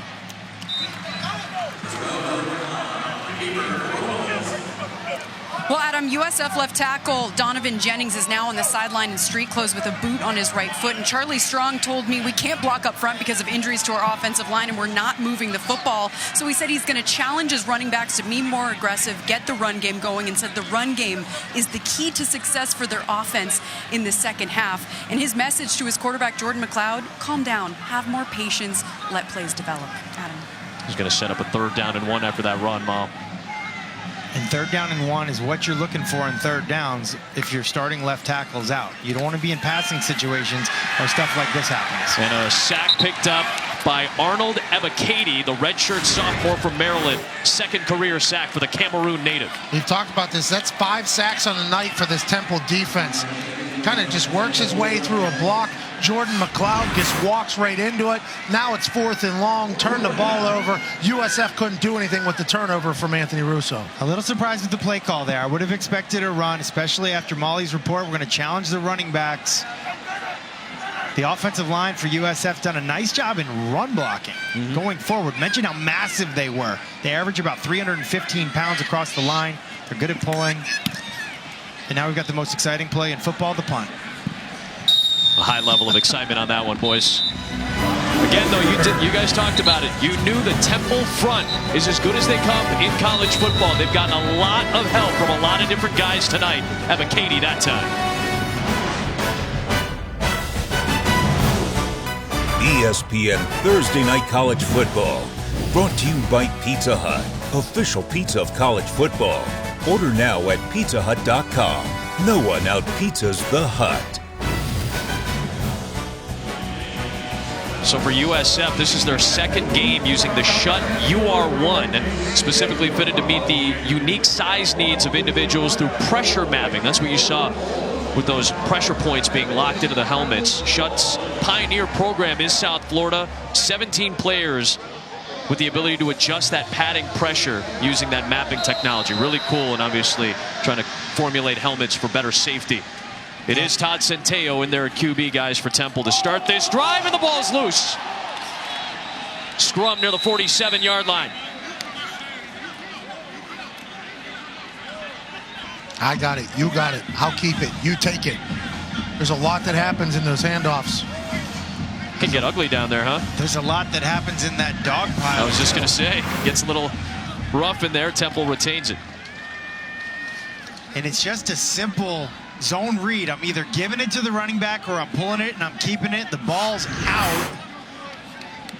And I got $100 if you can tell me who came down with that. It looked like Klein 74, but it's anybody's guess. I think Mike Black just earned himself $100, man. Okay. Welcome home, Mike Black, by the way. Yeah. This is a Clearwater man. Run it with Centeio. He provided that spark for the touchdown drive and threw for a touchdown to get Temple on the board. He sets up a 3rd down and short situation. This is the quarterback split thus far. Russo, a good drive in the last series, but ended up stalling. And I just got to add, you put one on the ground as a fumble if you're Centeio. A lot of times quarterbacks, you're well aware of your interceptions, but fumbles count just the same. I think Centeio's got an opportunity to seize here if he wants to seize it, but you can't start it with the ball on the ground.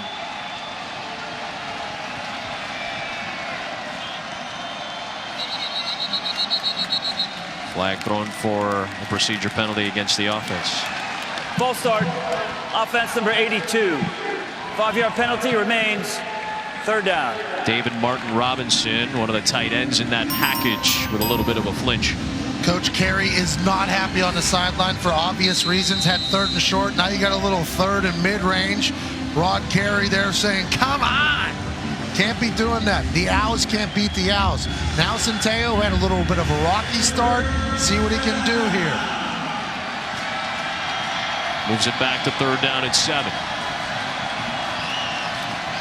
Under pressure, and down he goes. He didn't stand a chance on that play. And Bentley Sanders were his 2nd consecutive big play. Matt wants to see the all 22, guys. I also want to talk back button. It works, but they bring the blitz on the bottom here. They surprise him. It's an 8-yard loss, and I don't think Centeio had any idea that that blitz was coming. They trapped it on the other side.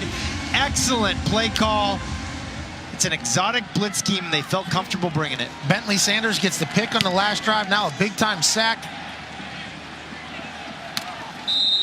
Nice little series there. A couple series there for Bentley Sanders. They ran a little stunt there to wipe that thing wide open. Well, we were talking about pass rush. That takes us into our PlayStation player impact rating. In a front that's full of really impressive talent that could play at the next level, Ifeanyi Maije, who missed their game against UCF with a back injury, is back tonight, adding to that depth. No doubt, and as an interior defensive tackle, he leads the conference in sacks, number 2 in the entire FBS in sacks, and he's a guy that every team will tell you, we got to double him, got to double him. He's still doing it. He's got 6 sacks in 7 games played this year. And we talked to the coach, Jeff Knowles, last night, defense coordinator. He said disruption isn't a stat, and he has a lot of that as well. McLeod kept it that time and was able to break free for some additional yardage before he got run down by Zach Mesday. Fun to watch. Jordan McLeod, hometown kid, and a bunch of offers to play at the Power 5 level. Wanted to stay home. Redshirted last year behind Blake Barnett.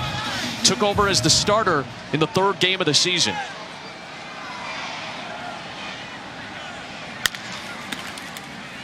Fakes the toss that time. And he's got the 1st down out to the 30. Barnett started the first couple of games. Wisconsin and Georgia Tech relatively ineffective on offense, and McLeod's been in there ever since. Totally different style of quarterback also. Barnett, more of a pocket passer. McLeod gives them an element in the run game. Saw them being pretty elusive tonight, escaping sacks, but also some design quarterback draws. Did a nice job in protecting the football as well. Yeah, McLeod, I don't want to get crazy here because this guy is lighting the NFL on fire, but he has a little Lamar Jackson in him. Sure, another Florida kid. He has an elusive ability. He has this feel for when the pressure's coming. And he's also thrown for 100 yards already tonight. He can throw the ball around, throw the pill around. Or every once in a while you get stuck with it. You heard that discussion the other night, though, guys. Like, these are the types of quarterbacks that are going to be looked at more and more and more by NFL GMs and NFL scouts to maybe start implementing those type of elements into their offenses. I would say the more success, really, if Lamar Jackson can prove that he can stay healthy over the course of a season, it'll open the door for other guys. You saw McLeod tonight.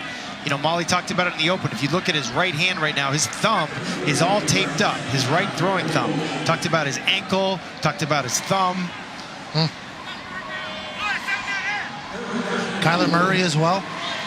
Kyler Murray can have some success, a little undersized, incredible athlete that's playing football for the Arizona Cardinals right now. The game's evolving. Cardinals will be here, by the way, on Sunday. Taking on the Bucs. Got a third down here. Temple's doing a nice job of disguising pre-snap, not tipping their hands. They'll bring late pressure. Diving attempt to save it, and it is a completion for a first down by Devontrae Dukes. And this is one of those things where they tell the receiver the catch is everything.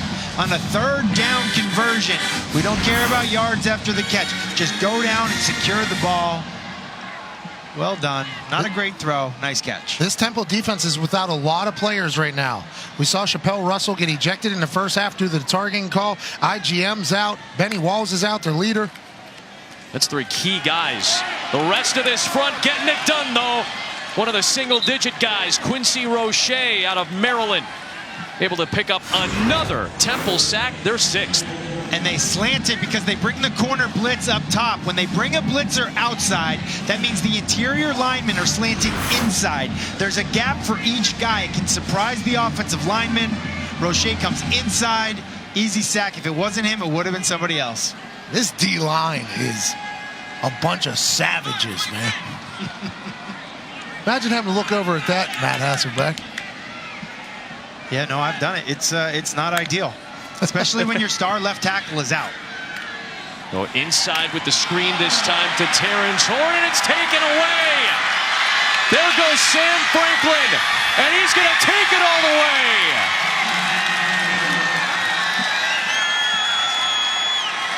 Great job punching the ball out. Sam Franklin picks it up, gets loose, and Roche with an incredibly smart block on McLeod down by the goal line. Great team defense there. Another touchdown for the Temple Owls. Terrence Horn was saying, hey, I was down. That ball got punched out, though. That looked pretty clean from Christian Braswell, the corner, and Franklin took it the rest of the way. Just as they used last year a scoop and score in that comeback, they get one this year against the Bulls. This is another scoop and score. He had a little bit further to go, but Sam Franklin, their most versatile linebacker, does it all. Plays linebacker, defensive end, nickel, tall and long. He was a wide receiver in DB in high school. Kind of looked like it there with that scoop and score. Made it look easy for the Temple Owls. Remember, he had that potential targeting penalty in the first half that got taken off the board. He stayed in the game and comes up with a big defensive play.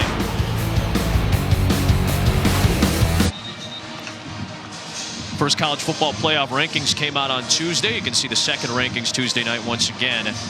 First time in the 6-year history of the playoff rankings that there are 5 group of 5 teams in the top 25. The other one that's not in the American is Boise State at 22. There's 4 out of the American from 20 to 25. And there are some big games between those teams still coming up in this month of November en route to an American Conference Championship game.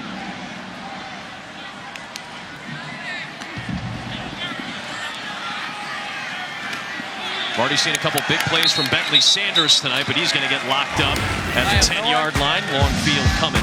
As we get a look at our college football playoff rankings brought to us by Allstate. Your thoughts on what you guys saw in the first rankings coming out? A lot of controversy, Matt. Clemson, the reigning, defending, undisputed national champion who is still undefeated, not in the top 4. If the season was to end today, not in the playoff, that's wild to me. Yeah, that was wild, and I'm curious how Clemson responds this week. But without a healthy Tua, I was surprised that they went ahead and put Alabama ahead of Clemson. I know that might be controversial, but without Tua, that changes things for me. Obviously, Alabama LSU square off this week from Tuscaloosa, the site of game day. Kirk Herbstreit said yesterday that he's heard that Tua should be about as close to what we've seen Tua be at his best come Saturday against that really good LSU defense. Yeah, you got to worry about that, though. Tua's dynamic. But that LSU offense has also become something that can steal the show. Tuscaloosa, Alabama. Roll Tide.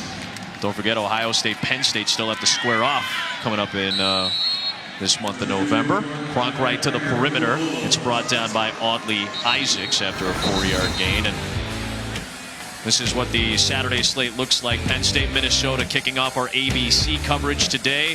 Clemson and NC State closes it out. LSU and Alabama will square up at 3:30 Eastern time. Sean Bradley, after that last tackle, was slow to get up after the play. We'll step aside as the training staff make sure he's all right. Good to see him back on his feet. Stand up!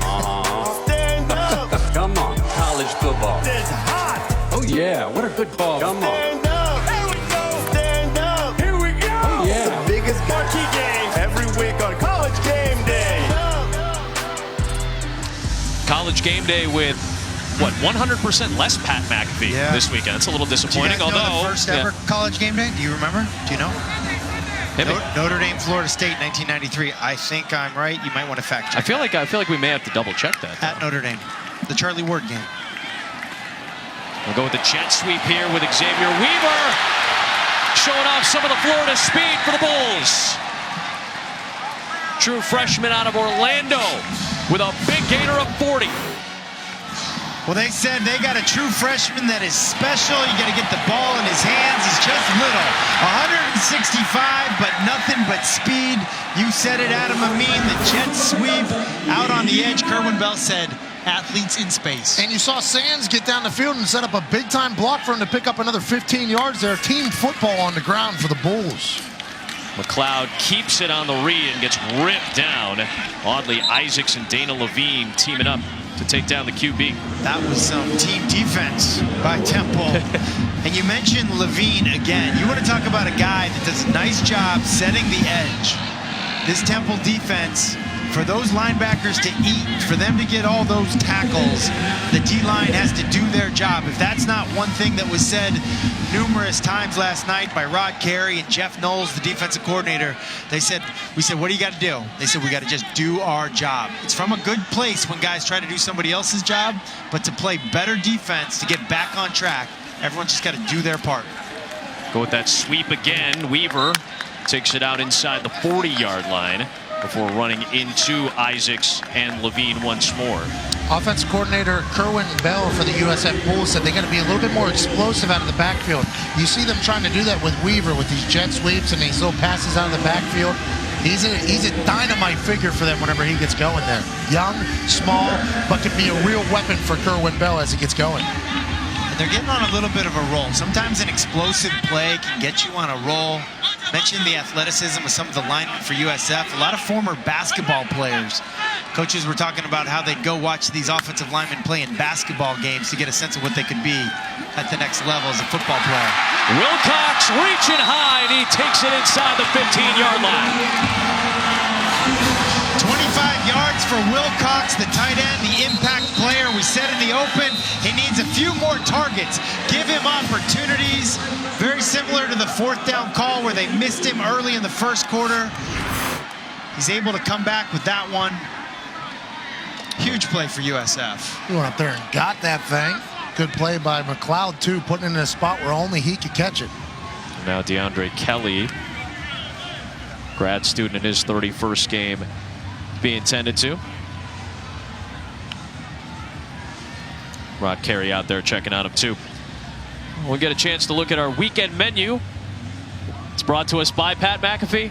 Butterball! I know you wanted to say that. They have a hotline, by the way, that you can call if you have some turkey questions. This is UCF in Tulsa on Friday on ESPN of the American Conference. USC, Arizona State. Interesting game. Arizona State won that contest a year ago with Herm Edwards. Kansas State had that upset win against Oklahoma. Texas has been giving up a lot of points as of late. Boise State, again, the top-ranked Group of 5 conference champion, will have that slot in the New Year's Six, and Boise State still hoping to have that opportunity again. And Pat McAfee told me he thinks that Minnesota might get the win against Sean Clifford in Penn State. Listen, PJ Fleck, whatever he's selling, I'm buying. I'm a big fan of that guy in Minnesota. It is going to be a rumpus atmosphere on Saturday at noon. 7-year extension, by the way, signed by PJ Fleck with the Florida State job opening up. Remember, former South Florida head coach Willie Taggart just got let go. So a lot of names being tossed out there. So Minnesota, for the time being, locking in their man for another 7 seasons. Let me lock in a name for you. Wilcox in the red zone. Yep. If I'm Temple, Wilcox is a real weapon. Be alert. First red zone trip tonight for the Bulls. McLeod, end zone. It is caught. It is Bryce Miller, the walk-on.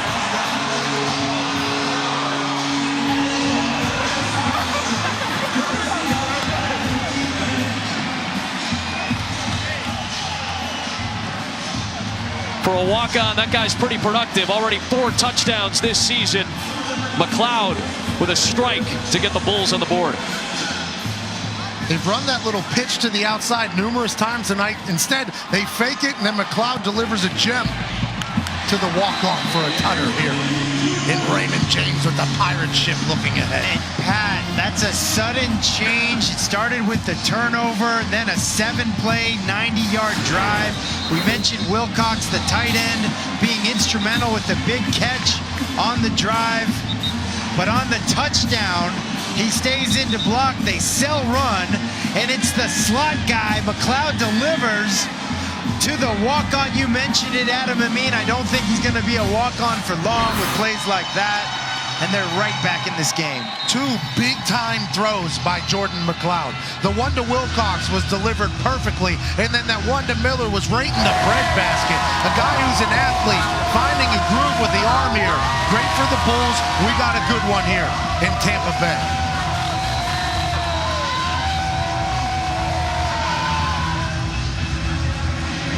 I feel like every school we go to throws up the rock horns. Or something like it. Yeah. There's a lot of horn-related material. Yeah. Because if you mess with the bull, I guess, supposedly, as it's been told to me, you get the horn. I've seen that recently. I would also like to grade the playlists of all these universities. Some are better than others. We'll have a list at some point. Let's go down to the field, check in with Molly McGrath. Adam, Temple head coach Rod Carey just gathered his entire offense together on the sideline. He was very animated, and he was yelling, when you do your job, you're pretty good, but you're making mistakes, and I don't know what you guys are doing right now. He finished with quit playing scared and do your job. Carey was extremely frustrated and animated. Let's see if his offense can respond. There was a players-only meeting following those back-to-back losses. Rod Carey said, hey, I encourage those things. I like my teams to be player-led. But when he has to challenge this group, we've talked to him a couple times this year, he's very willing to do that. Yeah, and he believes in the leadership of his locker room. He pointed to Sean Bradley on the defensive side. And Matt Hennessy, their center up front, talked about the leadership that he gets out of that room from Hennessy. But again, if you're Rod Carey, coming off of a mini bye, you've had a little bit extra time to prepare for this. I think he expected a cleaner game from his guys. Well, and he said they had their best practice on Sunday of the whole year, so up 7 still, though. There's a beautiful pass to Jaden Blue. That was dropped in the bucket. Picture-perfect pass and a first down in Bulls territory. Perfect throw, guys. It's an inside fade from the slot position. It's essentially a go ball. It's a 36-yard gain, and that's what it is from the slot. Perfectly executed. Now they're on the other side of the 50. Russo is incredibly mentally tough. I mean, Santiago comes in and he bounces right back. He throws a pick, and then he bounces right back with that type of gem. Good to see him get going. A lot of eye candy there as they run it with Jagger Gardner. That'll take us to the end of the third quarter. Key game for both of these teams in the scope as the final month of their season begins. Temple, a somewhat surprising underdog, came in to Tampa. They've got the 7-point lead through 3. ESPN, home of the New Year's Six and the College Football Playoff. College football Thursday night, presented by Dave & Buster's. Part of Veterans Week, presented by USAA. Temple with a 7-point lead at the start of the fourth quarter. And they'll start this quarter with a Jagger Gardner run on second down. He'll take it to the 31-yard line. Third down coming up. South Florida came in as an FPI favorite. Surprising tonight considering Temple was the point spread favorite entering action. Well, we expected a close game. We've got a one-possession game going into the fourth.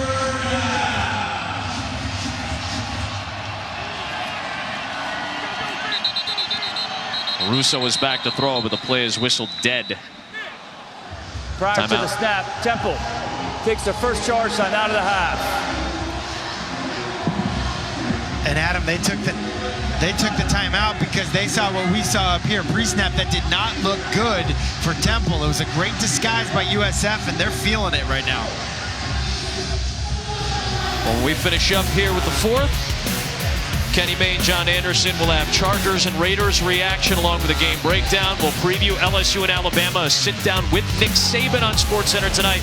Both the Celtics and the Suns have won 5 straight. Try to keep those streaks going tonight. SportsCenter on ESPN.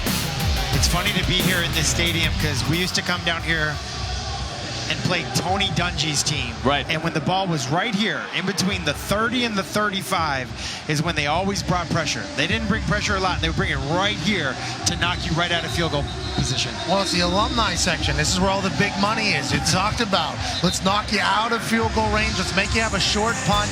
Let's bring the heat. And there's our guy, Tony Dungy, with Sean King, who's actually now coaching running backs for USF. Still got that quarterback mentality, that swag. We saw him yesterday with a Louis Vuitton bag. Coaching the running backs, good dude. And his running backs have done a nice job of holding on to the ball this season. Third down and 5 for Russo, setting up the screen. Needed the 26-yard line, and Jaden Blue has been a huge target tonight. Let's see where he ends up being spotted. Unfortunately, the right guard, Vincent Picozzi, is in a lot of pain on the deck right now. 6'4", 305-pounder from Collegeville, Pennsylvania, made his 28th career start tonight. We'll step aside.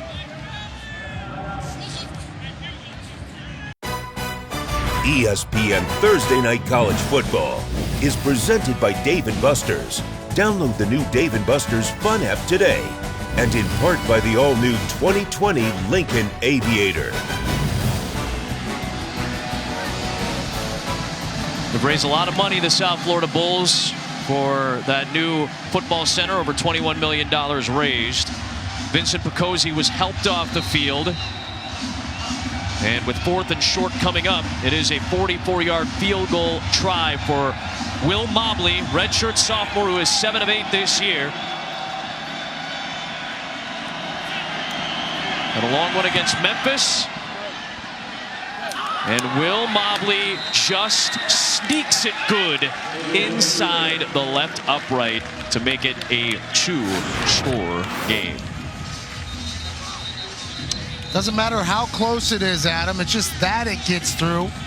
Will Mobley from 44 there knocks it through there to take a 10-point lead here in the 4th quarter. This season, for every field goal and extra point made by participating universities, Allstate will make a contribution to the university's General Scholarship Fund. Thank you, Allstate.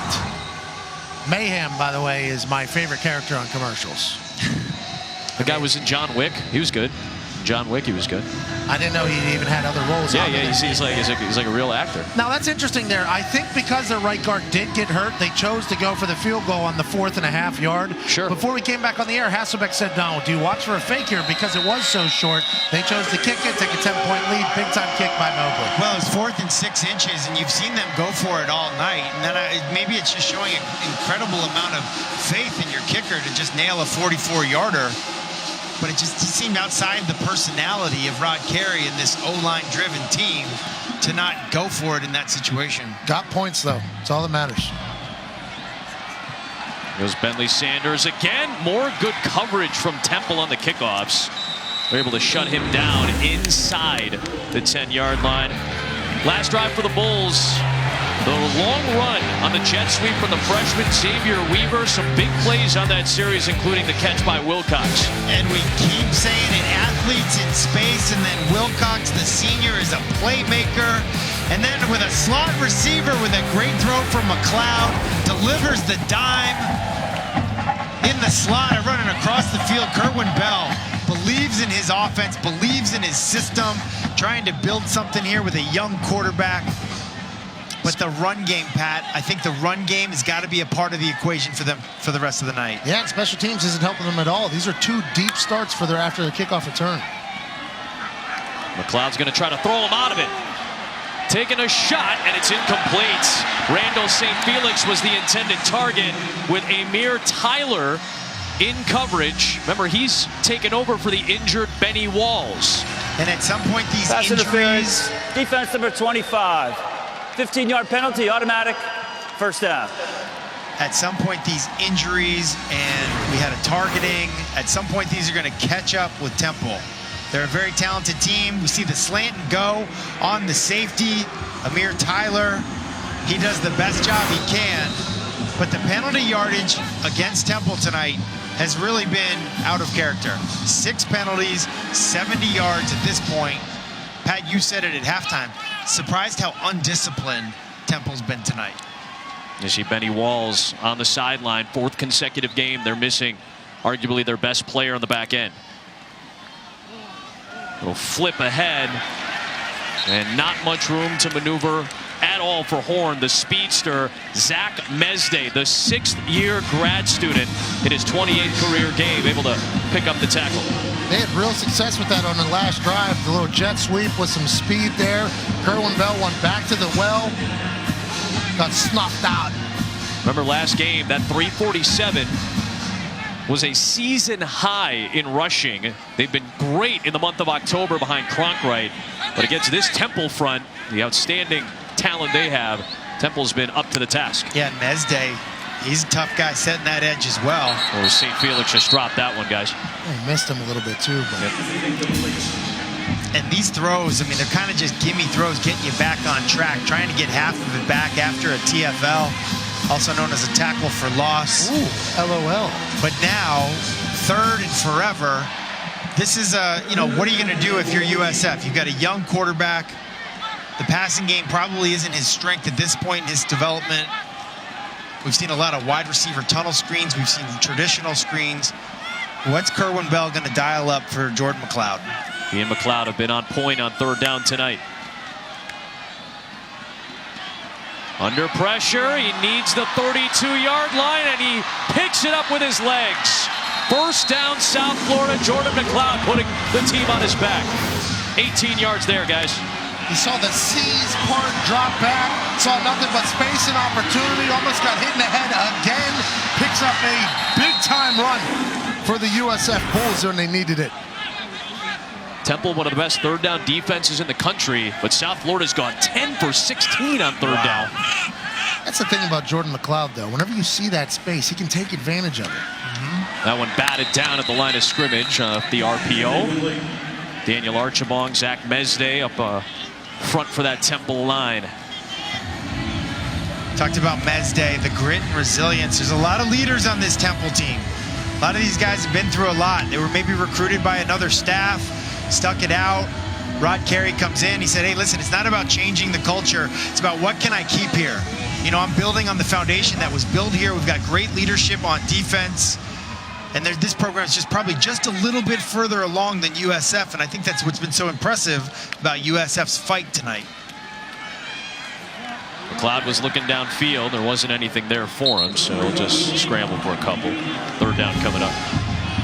Remember, it was Matt Rule who set the standard for Temple a couple of years back. Jeff Collins took over when Rule left for Baylor. Collins now at Georgia Tech. And Rod Carey, after a successful assistant and head coaching career at Northern Illinois, comes in. And I'd just like to say, we were at Baylor last week for Baylor SMU. West Virginia. Sorry, Baylor, West Virginia. Yep. And to hear those Baylor coaches talk about some of the guys that they recruited here at Temple, and to still talk about how they're rooting for them and all that kind of stuff, that's what's great about college football. McLeod dumps it off, and a good play by Xavier Weaver, and he's able to get to the sticks, or at least close to them. Initial ruling says just short, about a half-yard shy. Jordan McLeod put that right where it needed to be for Weaver, who's been a spark for them the last couple drives. Jordan McLeod's arm's been getting it done for him here lately. 4th and about a half a yard, 4th and a couple inches. Gotta have it here in the 4th quarter, down 10. We've had a lot of exciting 4th down calls this game so far. Pitch to the edge for Cronkright. First down, South Florida into Temple territory. The pitch to the edge has become a staple for the USF Bulls here tonight. They even got success off a fake pitch to the edge. Cronkright, we knew he's going to be a great running back. You get him out in space, 4th and a half yard, picks it up easy peasy, then gets run out of bounds. And a nice block by Wilcox, but that's the thing about McLeod. You're setting the edge, but you're setting the edge on McLeod, and then he pitches it. You're really stuck as a defense. Hard to not give up a yard. Temple brings pressure. McLeod trying to step away from it, but he's going to get run down by Mesday. Had a big game against Maryland earlier this year. A big sack, the 7th for Temple tonight. We talked about Mesday. We talked about the grit, the resilience, the high motor. Some of the all-stars on defense said, here's a guy that we look up to. He's had 2 different knee surgeries. We saw how he came back. Talk about the effort. Here's a guy that wants to be a high school football coach, an elementary school teacher, does everything right. He soaks it all up. He's very coachable. And Coach Carey says he loves that he's a South Jersey Philly guy. It's just what he is through and through, which is what the Temple University is. Temple is Philly, Philly is Temple. Mesday is all of that. McLeod, another deep shot. Separation from a receiver, but it's dropped by Jernard Phillips. Good effort by the junior from Miami, but he could not corral it. And it ends up being 3rd and long. They usually tell you late down the middle is not a good idea. This was a great idea. It's not a perfect spiral, but it lands in a good spot. Phillips can't come down with it. And you might say, hey, it hit him in the hands, but it is hard to catch those balls when you are running top-end speed, probably about 21 miles an hour. Would have been an excellent catch. Maybe 22 miles an hour. It wasn't a perfect spiral, but a lot of wobbly touchdowns have been thrown in the history of the game. By your guy, Peyton Manning. 6'5", laser rocket on. If you're into that type of thing. Quincy Roche off the edge with sack number 8 for the Owls. And Roche is stepping up with the injury to the starting left tackle. Roche's got all the moves.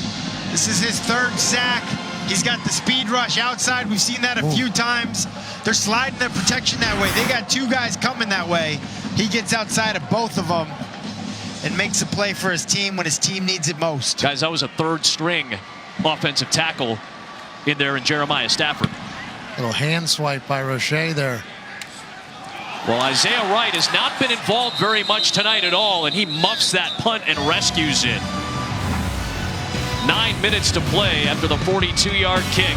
The Temple front, one of the best in the country. Roche leading the way with his 3rd of the night.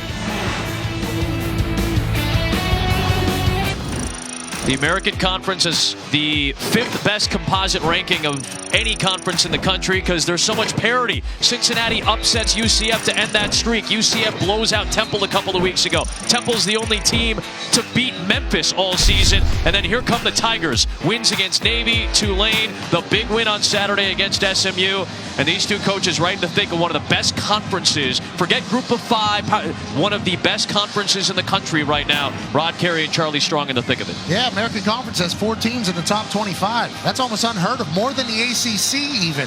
This American Conference has not only been electric on Thursday nights for us, but all season long, you have no idea what's going to happen, just like tonight. And I'll tell you, I would not want to go against that Navy team. That's a tough offense to defend, man, and a very good quarterback. Absolutely. About a yard on that play for Tavon Rooley, who again is getting more carries tonight with the injury to Raymond Davis, ankle injury, keeping Davis, the 2nd leading true freshman rusher in the country, out tonight.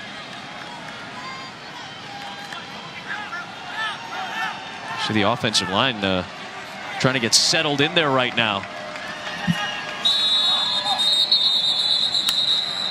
Flag is thrown from the far side.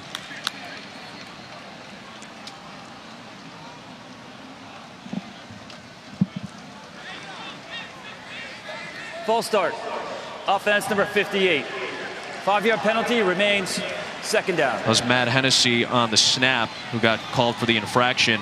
Earlier in this game, Vincent Picozzi, their normal right guard who has started 27 career games, got injured, rolled up on by a South Florida defensive lineman in Blake Green. Had to be helped off the field. Leon Pinto, who started for the injured Matt Hennessy against UCF at center a couple of weeks ago, is now playing right guard for the injured Picozzi. Jose Barbone makes the grab, gets wrapped up by Sanders. We're going to show you the injury out of sake of documenting what happened. If you are uncomfortable with such things, please look away. You're going to see 98 Green roll over the left leg of Picozzi. That was the injury that took him out of this game. And Adam, those guys wear knee braces, offensive linemen. You hope that it might have saved him in that situation. He walked off the field, which is good, but he was definitely in a lot of pain. Right back to Barbone. Gets a hard hit, hammered on the sideline by Vincent Davis, the sophomore safety. It'll be fourth down coming up. That he got helped off the field. Right. Sorry. Let's check in with Molly. She has more. Yeah, Adam, Picozzi couldn't put weight on his left leg. Medical training staff looked at his left knee, and when they bent that knee, he punched the table in pain and screamed, and he couldn't even use crutches and had to be carted back to the locker room. You see Picozzi getting carted off the field earlier tonight, the redshirt junior from Pennsylvania, guys. Scary stuff. Hope he's all right.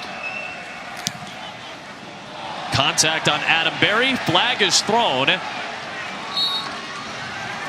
was fourth down and short, so that should be a free first down. Personal foul. Roughing the kicker. Defense number 16. 15-yard penalty, automatic, first down. Well, it doesn't matter running into. The yardage doesn't even matter. It's roughing, so it's a personal foul. Free 15 yards. Hey, Adam Barry's about to say you want a little something after the play, too. Gets a first down. Temple had one of these earlier. They return the favor, roll up underneath his plant foot, running into. And he's upset, and we talked about the leadership of this team. You saw Mesday, you saw Brandon Mack kind of step in a leadership role, saying, hey, calm down, get to the sideline. We got the penalty. Now Rod Carey's giving him an earful. Yep, Brock Nichols got the penalty that keeps this Temple offensive series alive, but Rod Carey didn't like the little jawing after the play. Oh, sometimes when you're a punter, there's things that are said to you, especially in a moment where you felt like you rolled your ankle. He wanted to give him a little something. He's Temple tough as well. You know what I mean? Got to show up in the film room tomorrow. Oh, nothing there. Good penetration from the South Florida front. And I can't tell you how big. Sorry, Adam. No, I can't tell you how big that first down was. Yeah. Right here, we had another TFL -5, but that is big for your defense. They've been on the field way too much tonight. They're losing the time of possession battle. So getting that first down was big, just so to give those guys just a little bit more of a breather. And you see Temple even slowing down the tempo just a little bit. 9.5 more minutes of possession for South Florida tonight, but a lot of extended drives for Temple. And Russo with a strike to guess who? Jaden Blue down to the 41 in South Florida territory. He has been clutch tonight. We haven't seen much of Isaiah Wright on the offensive side of the ball, but Jaden Blue has been going now. Anthony Russo throws one down the seam there. Big time first down, big time completion. And this is a seam route, guys. You want to complete it between 17 and 21 yards. Perfectly thrown, 5 steps and a hitch timing to 24-yard gain. Perfectly executed by Russo and Blue. Anthony Russo threw a pick earlier. Since then, has been on fire. Right back to Jaden Blue on the screen. And he'll work his way down to the 35-yard line. Jaden Blue's played 7 games last year for Jeff Collins before he ended up leaving the team for personal reasons. Decided to come back during the winter time and met with Rod Carey after Rod Carey was hired. Blue basically poured his heart out to Rod Carey about why he wanted to be back on the team, why he wanted to contribute. And Rod Carey said, you know what? You've proven something to me. I'm going to keep you on the team. And Jaden Blue has been one of the 3 very productive wide receivers this year in that great trio for Temple. And it was no surprise. We mentioned it right out of the half. Pat, you and I have been in those locker rooms. You hear what they say at the half. Usually it's whatever you see right out to start that third quarter is a good indicator of what they said they want to do coming out in the second half. And they've tried to get the ball to Jaden Blue early. Jagger Gardner down to the 26-yard line, and now time is becoming a factor against South Florida.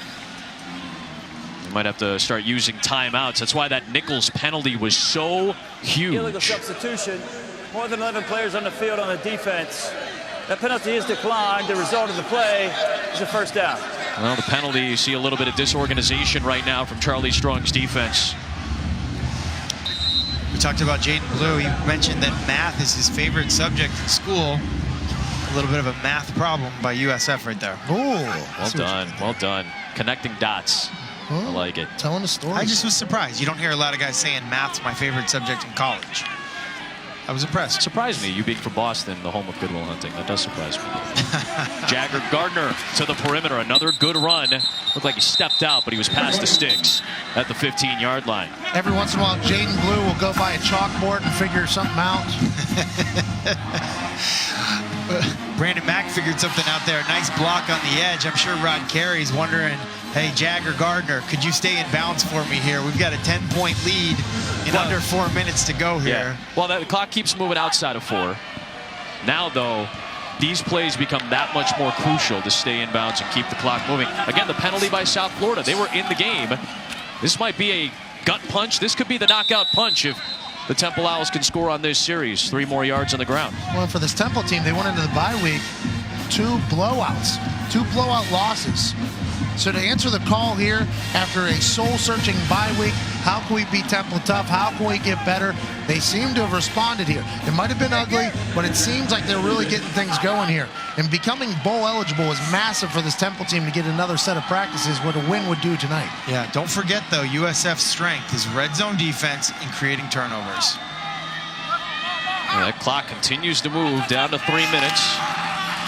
Gardner again, cutting it upfield. Right near the sticks. We're about a yard shy of the line to gain, so the clock continues to move. And again, wondering if Charlie Strong is going to start using any of these timeouts. And if you're Temple, you're completely okay with picking up the first down here. It's a 6+ minute drive. They actually have an injured player down on the field. Hennessy lost his helmet. And out of the fray, Patrick Macon was able to get up here as well.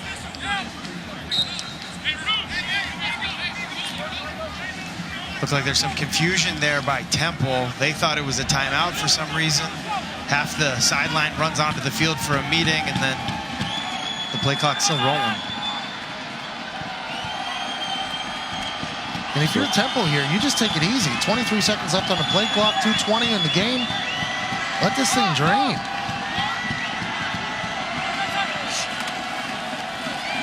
Jagger Gardner gets stopped by South Florida. Will we see a timeout used here? Now, finally, Charlie Strong is going to use one to stop the clock on 4th down coming up. Still a 10-point game. Potentially hold you to a field goal if you're Charlie Strong's defense now.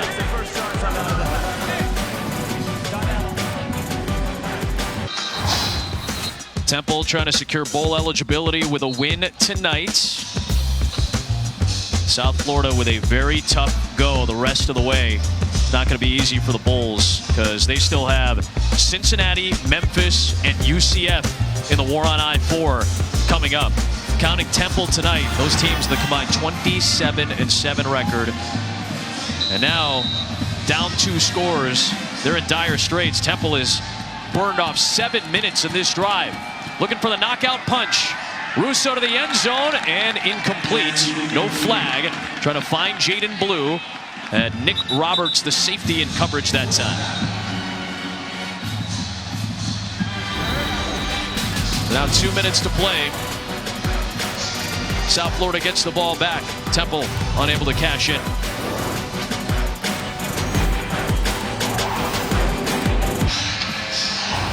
Rod Carey wanted to go for the touchdown to basically put this game away. He was chirping with the officials. He thought there should have been a pass interference penalty potentially on that last throw. But instead of kicking the field goal, they tried to go for the knockout punch. They're still up by 10, still a 2-score game. Charlie Strong was able to hold on to 2 of those timeouts. So from the 9-yard line, McLeod goes to work. They need big plays now if they want to get back in this game. That one's batted in the air and nearly intercepted. Tips and overthrows. Gotta get those. Would have sealed the game right there. I mean, those are the big plays. Really, as a quarterback, you're taking some chances here because, Adam, you said it, your team needs something big to happen. But this is an ill-advised throw. And that ball is up in the air, an opportunity for several Temple Owls to come down with that ball. Amir Tyler knocked it into the air, and there are a couple of Owls in those white jerseys surrounding the ball. Down 10, fourth quarter, under 2 minutes left. This defensive line knows that they can eat, and they're going to be throwing the ball. Over the middle, and a lot of punishment all night for the birthday boy, Mitchell Wilcox. This one courtesy of Harrison Hand. Birthday number 23 tonight for the Tarpon Springs native. And this is a tough spot for USF because we mentioned the injuries at offensive line, specifically left tackle. And there's a guy on the other side, number 9, Quincy Roche. If you want to hold on to that ball, he's coming. And what are they doing here? There's not a lot of urgency right now for the Bulls. Third down with the clock moving, and McLeod's going to take the 9th sack of the night. This time it's Levine and Roche meeting up at the quarterback. 1:10 left. The clock continues to move. Not even a thought of a timeout from the USF sideline. Very interesting strategy here. You put the emphasis on the wrong syllable there, Pat, but I understand what you're saying. You can't take these timeouts home with you. Is this a no Moss situation? Taco Bell feels like it. Moss. This is a no Moss situation for the USF Bulls at home, down 10. Conventional wisdom would say, let's call timeouts. Let's save as much time as possible. We'll go with the screen to Cronkright. He'll step out to save the timeout, but that was 4th down, so it's a turnover on downs. Game's over. What just happened? What are we doing? What a strange sequence from Charlie Strong and Kerwin Bell down the stretch offensively. You cannot take these timeouts home with you. Okay. No plan. Down 2 scores, under a minute. You're on 4th down. You pick up 2 yards less than you need. You don't use the timeout. That's a bold strategy, Cotton. Let's see how it works out for him here with 38 seconds left now on the defensive side of the ball with the other team gaining possession. I mean, what the hell just happened? Again, you just wonder what the coaches are thinking on that particular drive. There's no urgency. You know what it felt like? You ever see in a basketball game where the guy just starts dribbling the ball and the other team just waves the white flag? That's almost what it felt like. I've never seen that before. Down 10? I mean, they're going to go to bed tonight with 2 timeouts. You know, like airline frequent flyer miles, sometimes those roll over. I don't think these roll over. No, you don't start the next game with 5 timeouts. Exactly. As far as That's what I'm saying. As far as like if you're trying to get like platinum status, I get it, but this is different. Completely different. We are right next to a suite. Diamond status. Sorry, guys. Our statisticians, they cover everything. David NBA, Freed was offended college by football, NFL football. We're right next to a suite, and I just watched 2 people just chug their beers and walk out. These Bulls fans are just as confused as us. What an interesting end to this game here. But the Temple Owls, with the win on the road, get their 6th win of the year. They are now bowl eligible for a 6th straight year. They've done it under 3 different head coaches. The Owls will be playing in December with a couple more weeks of practice. Hey, good for Temple, by the way, bouncing back, coming on the road down here and getting a big American Conference win. And a shout out to Jaden Blue for showing up. 11 catches. What a night for him. 17-7 the final score. The Owls with the win over the Bulls. For Matt, Pat, Molly, Adam. SportsCenter is next.